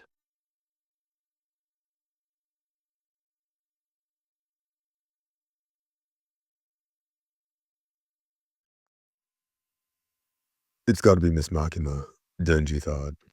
He stuck his elbows way out so he could press his hands together as hard as possible. I pray that I get to go on another trip with Miss Makima. No, wait. He was talking to the lords, the deities. Was he going to bug them with a weak-ass request like that? I pray Miss Makima will go out with me. Good start. But he could do better. Wishing didn't cost anything. I pray I could have, make love to Miss Makima. He'd better watch his language with the deities. That'd show them he'd grown up a little since Aki had castigated him about his dirty mouth when he first arrived at public safety. Even after those prayers, Denji remained silent with his hands pressed together. He couldn't shake the sense that he was forgetting something important. In the end, he let his hands drift apart without remembering what it was. As they trotted down the path from the shrine, Makima glanced at him. What did you pray for, Denji? Oh, nothing special. Oh. Her almond-shaped eyes gave him a long, hard look. What? Denji sweated under the gaze. Was it something inappropriate? Makima hinted. No, I swear, he said, averting his eyes. Then he had a thought. What did you pray for, Miss Makima? Me? I prayed for clearer weather tonight. That left Denji scratching his head. Makima gave him a teasing smile and hopped down the stairs away from the shrine. All right, to the sea. Swimming, Power exclaimed, raising her hands to the clear blue sky. Act 2 of their vacation had begun. The group found a beach at the foot of Benton Bridge. The sun-baked sand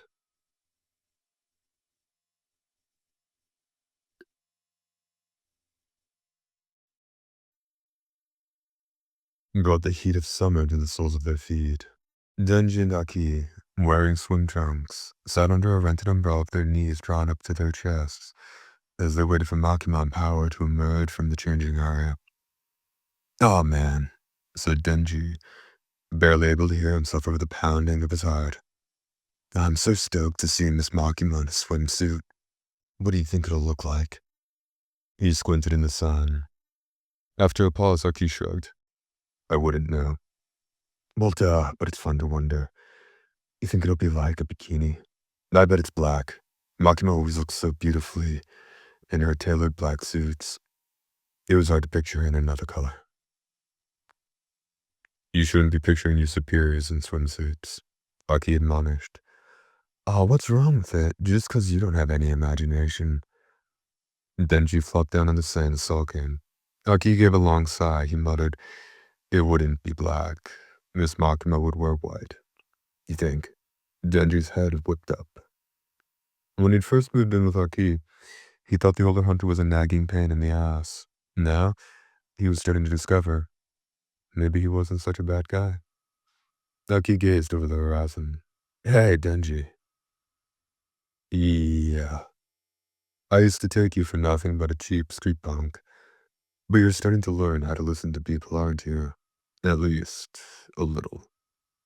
Denji smirked, suddenly feeling all warm and squishy. Just a passing thought. Weird thought. Aki pressed on. Keep listening, okay? Learn how to be halfway polite, for the Lord's sake. Yeah, sure, I'll see what I can do.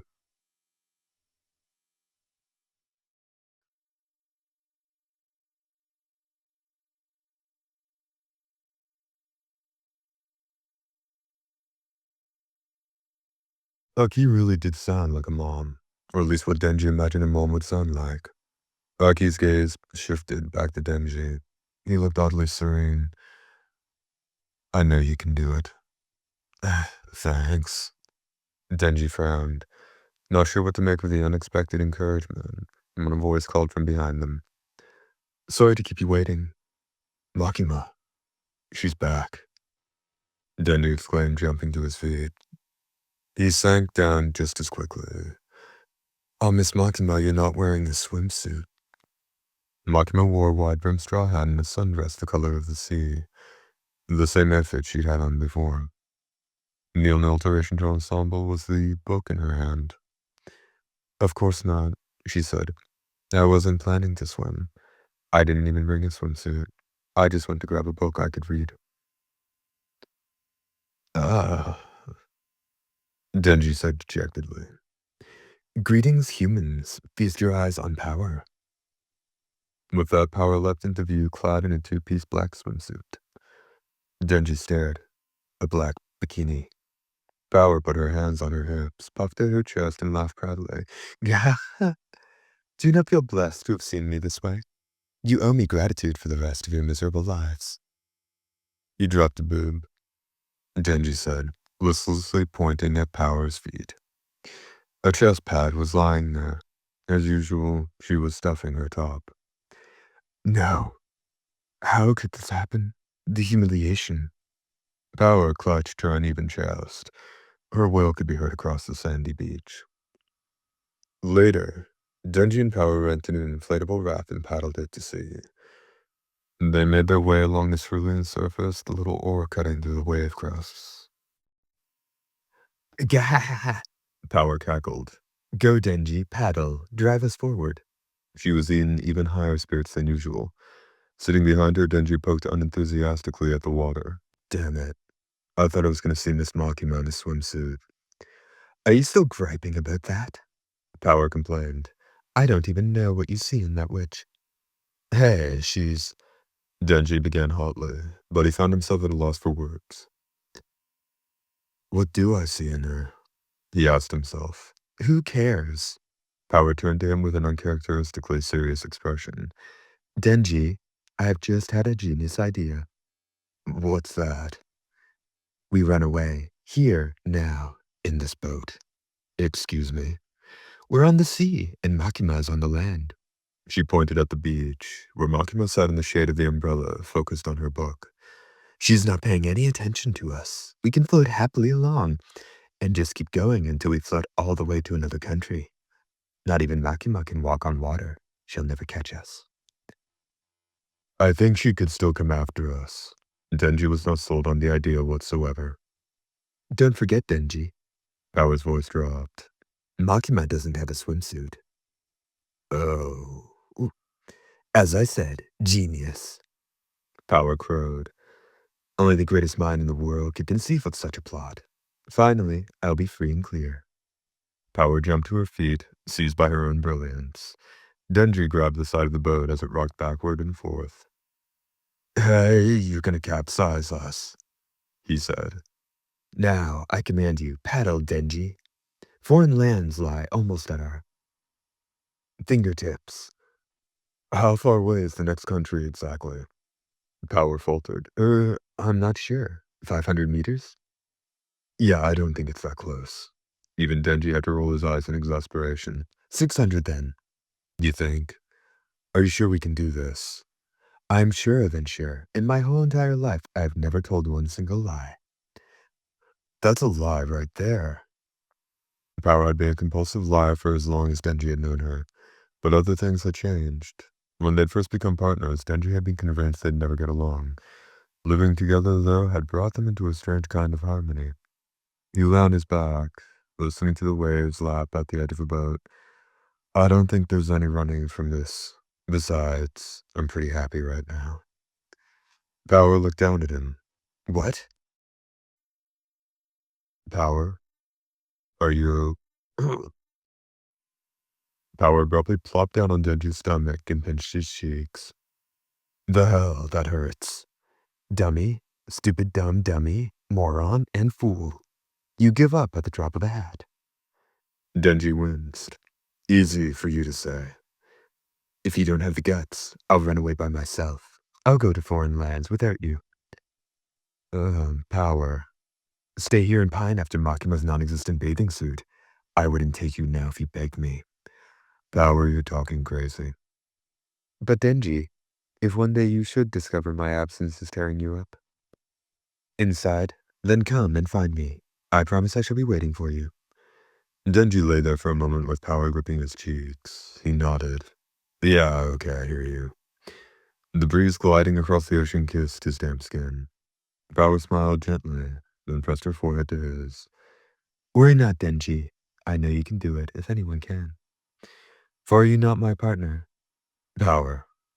There was again the feeling of wrongness, the nagging sense that he was forgetting something important. He felt it at the shrine, and again when he'd been talking to Aki. What was it? Every time he tried to focus, it slipped away. Even now, it was drifting out of his grasp. "You escape in this flimsy rubber boat?" Aki snorted. "I'd like to see you try." He'd swum up alongside the raft without either of them noticing. "You guys," said Denji, but they didn't hear him. Power was too busy splashing Aki. "A pursuer, just as I warned. I shall drive him off." Oh, stop that."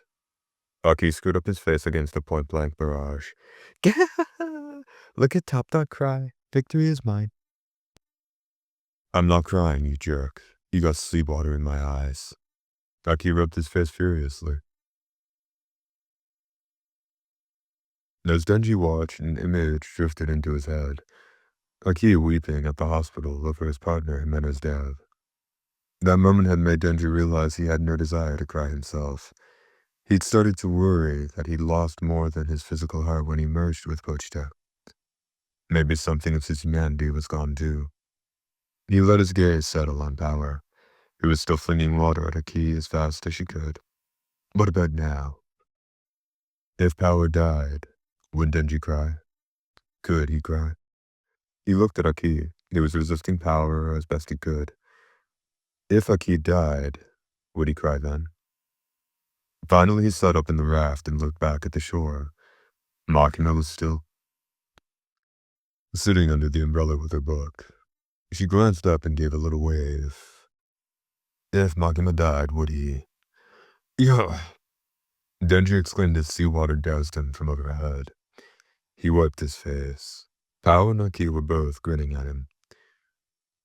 "There are no neutral parties in this battle, Denji," cried Power. "You must join in." "You think you're safe lying there?" Aki added. "He's stinking." Denji flung himself out of the boat and joined the water fight. The strange dissonance he felt about their behavior, his thoughts about whether he would cry if any of them died, those things still bothered him. But who wanted to think about dark things on a sunny vacation? That was no fun. The sharks carried through the summer air, along the crashing of the waves, and they drowned out Denji's doubts. Page break. 3 small crosses. Denji, you're crying. I'm not. Denji rubbed at his eyes. Why would Makima say that? No shit. Denji, you're crying. I'm not. Denji rubbed at his eyes. Why would Makima say that? They were back at the hotel. After a short rest, the group had decided to play Old Maid. Denji was down to a single card. It bore the word Joker and a picture of a leering clown. Crap, not again. Why me? Denji's shoulders slumped as he tossed the card down. He'd racked up 9 straight losses. He was pretty sure he hadn't been crying, but with a record like that, who would blame him? You really suck at this, don't you, Denji? Aki said. Reading you is like reading a very easy-to-read book, said Power. Oh, cram it. He didn't know which was worse, Aki's pity or Power's gloating. At least Makima didn't join in. Instead, she looked at the clock on the wall. I think it's about time we wrap this up. What? Said Denji. No way. We can't stop when I'm the only one who hasn't won a game. One more go, please, Miss Makima. But it's almost time. Time? Time for what? Denji clutched his hands together, imploring. I'm begging you, just one more round. We can do that, can't we? He hadn't expected to care about cards when they dealt the first hand, but now he couldn't bear to walk away with Aki and Power mocking him. Small, troubling thoughts had worried him throughout the day, but at that moment the only thing that bothered him was the 0-9 record. All right, Makima said at last. One more game. Hell yes, Denji said, a final chance to redeem himself. Minutes later. And I'm out, Makima declared. You're out already, Denji sighed. I can't believe you're so good at this, Miss Makima. For your information, I've never lost a game of Old Maid, she replied. Denji wasn't sure whether she was being serious, but after playing her, he could believe it. Denji was slow to pick up on games, but he was starting to see how Old Maid worked. You had to avoid drawing the joker yourself while forcing one of your opponents to pick it up. For that, you had to be able to read them. But Makima didn't have a tell. Her expression never flickered. He couldn't deny that she deserved her victories. Still, the battle was just beginning. With Makima out, the struggle among the members of the Hayakawa household continued. The number of cards in their hand shrank steadily. Your turn to draw, Denji, Aki said. He held up his 2 cards. Denji gulped and moved to take the card on his right. There was no reaction from Aki. Aki wasn't as unflappable as Makima, but he knew how to keep a poker face, or more precisely, an old maid face. Denji had a feeling that Aki was holding the Joker, but he couldn't tell if it was the card on the left or the right. He began to reach for the card on the left when he thought he saw Aki's eyebrow rise. It was only the slightest movement, but to Denji it looked like concealed panic. Heh. Oh, Aki, you finally let your guard slip. Denji chuckled, his hand still on the card. He saw Aki's expression grow even darker. Wait, Denji, Power said. I'm not waiting for anything. Denji tore the card from Aki's hand. Finally, I win, he crowed, his face glowing. He turned the card toward him and saw the Joker grinning back. Huh? He was as shocked as he was dismayed. His shoulders slumped again. Aki put a hand to his mouth, trying to keep from laughing. You do suck at this, Denji. You tricked me, Denji accused. That's how the game is played, Aki shrugged. It's your fault for taking the bait.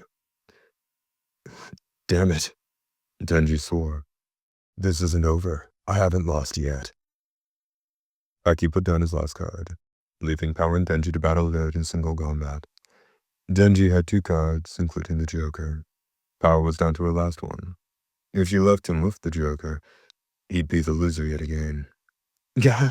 Surrender, Denji. The victory is as good as mine. You have no hope, considering that I once won the Old Maid World Championship. You did not. Get over yourself. I'm not losing this time. Power made a show of waving goodbye to him, slowly. A crude attempt to get his code. Power was much easier to read than Maki Maraki. She was closer to Denji's level of skill at the game.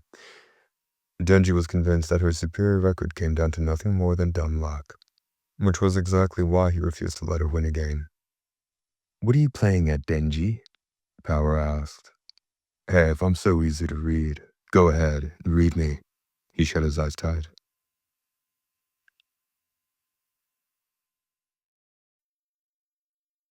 Denji knew that if Power reached for the Joker, he wouldn't be able to stop himself from smiling. And if she was about to leave him with the old maid, he wouldn't be able to stop his face from falling. That was how they'd all led him by the nose through game after game. With his eyes shut, he couldn't see the cards, which meant he couldn't react. A foolproof strategy. Maybe I'm smarter than I thought, Denji told himself. There was a long silent moment. At last he felt Power take a card. He cracked an eye open, cautious but eager to get a look at the last card in his hand. It was the Joker. How the hell? He flung the card down on the tatami flooring. Damn it. I really thought this was going to be my game. I know what happened, Denji. Want me to tell you? Narcon had seated herself on a chair on the balcony and was watching with amusement. Yes, Denji said eagerly. What was it? It was dumb luck, right? Power snuck around behind you and peeked at your cards. What? Gah! Gloated Power ecstatically. 'Twas the easiest victory of my life. Denji watched with bewilderment as his partner cheered her for herself. Hey, isn't that cheating? Power continued grinning. By no means. You left yourself open by closing your eyes. Hard to argue with that, Makima said. Yeah, I think she's got you there, Aki added. Their agreement only made Power giddier. Yeah. You lose a game, Denji. That's 10 times in a row. For a long moment, Denji looked at the Joker in his hand, and then he stuffed it in his mouth. Hey, he ate it, Aki exclaimed. Oh no, spit it out with it. Mmm. Denji ran around the room, evading Aki and Power long enough to swallow the card.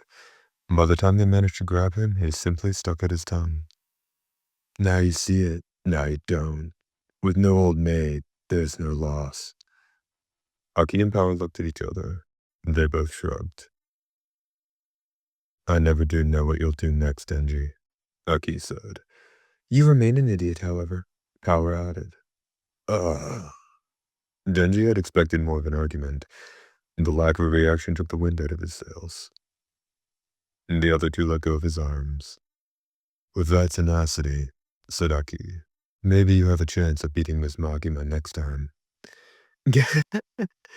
We're expecting big things from you, Denji, Power taunted. Denji ignored them. Once again he felt that little tug. Makima clapped her hands, interrupting his train of thought. Okay, that's it for cards. It's time. Why don't we get going? Brought back to the moment, Denji looked outside. It was dark. What do you mean? It's night already. Where are we going? Out. Out? Denji repeated dumbly. Remember, Makima prodded. I promised you'd like what happens after we relax at the hotel. Makima let the Hayakawa household outside. As they got closer to the beach, the scent of salt water filled the air. In the moonlight, Enoshima seemed to melt into the darkness of the sea. The black silhouette cut the dark blue sky like a gate to the netherworld. What's going on, Miss Makima? Denji asked. Makima held a finger to her lips and pointed at the sky. A second later, there was as something shot to the heavens. It exploded with a boom. The sky filled with a shower of light, a gigantic flower, which faded along with the sound. The colors lit the island and danced across Makima's face as she turned and said, There's a fireworks display tonight, Denji. Oh. A light went off in Denji's head. So that's why you prayed for clear weather. And it seems my prayers were heard. Pretty, isn't it? Yeah.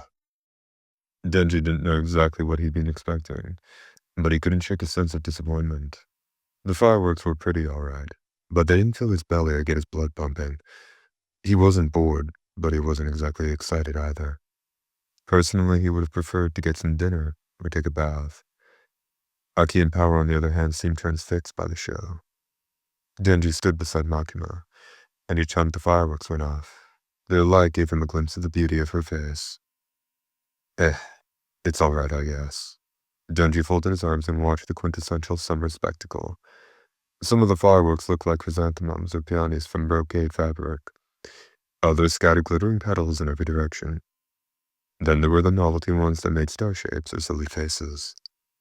Finally, there was one that traced a great golden arc across the sky like a comet. Each lit up the sky for just an instant before fading away. What's going on here? Watching the display overhead, Denji was overtaken once more by the sense that something was off. As each burst of light faded, he was hit by a wave of loneliness and unease. When the fireworks had started, he'd waited impatiently for them to be over, but now he ached with the wish that they could never end. "Miss Makima," he said, but when he turned, she wasn't there. He spun around to see Aki and Power slipping away. "Hey, where do you think you're going?" he shouted, but they didn't turn back.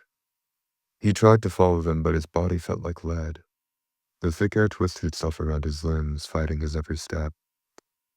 "Hey, wait already." It was like trying to swim through mud. With every step, he lost ground. A firework exploded. "I remember." "Aki, Power, don't go, come back." He thrust at his right leg, but it sank into the asphalt. And the other two were halfway across the bridge now. Sparks drifted down from above. "Oh yeah." "Shit, I don't get it," Denji said. Whoosh. Another firework clunked into the sky, carving a path of white light through the pitch black. This was going to be a big one. He could tell somehow that it was the finale, the end. The two of them. "Come back, come back, come back."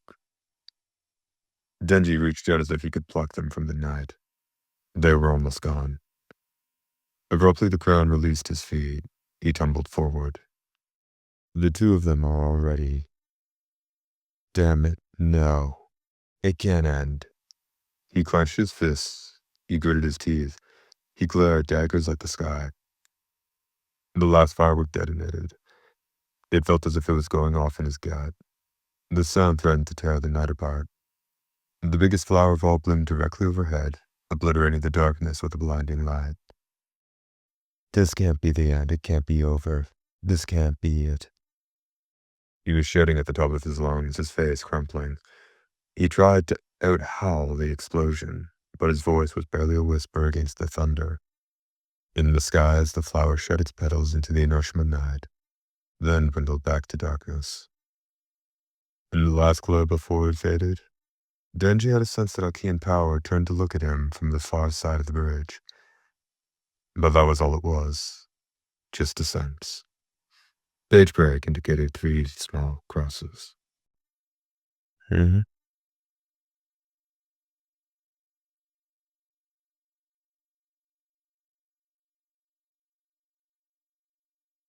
"Hey, wake up already." Denji opened his eyes to someone shaking him roughly. An acrid scent prickled his nose. As his vision focused, he found himself looking at a clean-shaven man with streaks of white in his hair and a scar by his mouth. Kishibe, Captain of Public Safety Devil Extermination Special Division 4. Denji let out a long breath. He was in a small, dim room with barren walls of exposed concrete. The floor was littered with junk food and wrappers. Kobane, his former colleague in public safety, was lying on the floor nearby. Kishibe gave Denji an appraising look. "You showed it in your sleep. Are you okay?" "I showed it," Denji asked, still groggy. "Keep your voice down," Kishibe cautioned, "or Makima will hear us." Right. It was coming back to him. Kishibe brought them to this safe house to escape Makima. Makima, who wanted Chainsawman. That was why she'd given Denji the life he'd longed for, and then snatched it away. "How you feeling, Denji?" Kishibe asked. Denji came up with a response. "Not great, but not awful." Discovering those experiences in public safety, the new life he thought he'd made, had all been engineered to serve Makima's ends, made him feel like he'd been flushed down the world's filthiest toilet. But all his life, he'd had a talent for making the crap in his life go away with a good night's sleep. Kishibe asked another question. "If you don't feel awful, why are you crying?" "Huh?" Reflexively, Denji touched his face. His fingertips found something damp on his cheeks. It was cold to the touch, but in his chest was an unexpected warmth. "I don't know," he said. "I think I was dreaming or something." "You can do that in a time like this." Kishibe raised an eyebrow. "If anyone can do it, I can." That's what she said. "What are you talking about?" I'm not sure." "I'm not sure." Denji tilted his head, puzzled. Slowly, he climbed to his feet.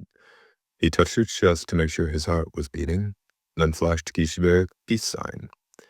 "Okay, gonna go kill Makima. I'll be right back."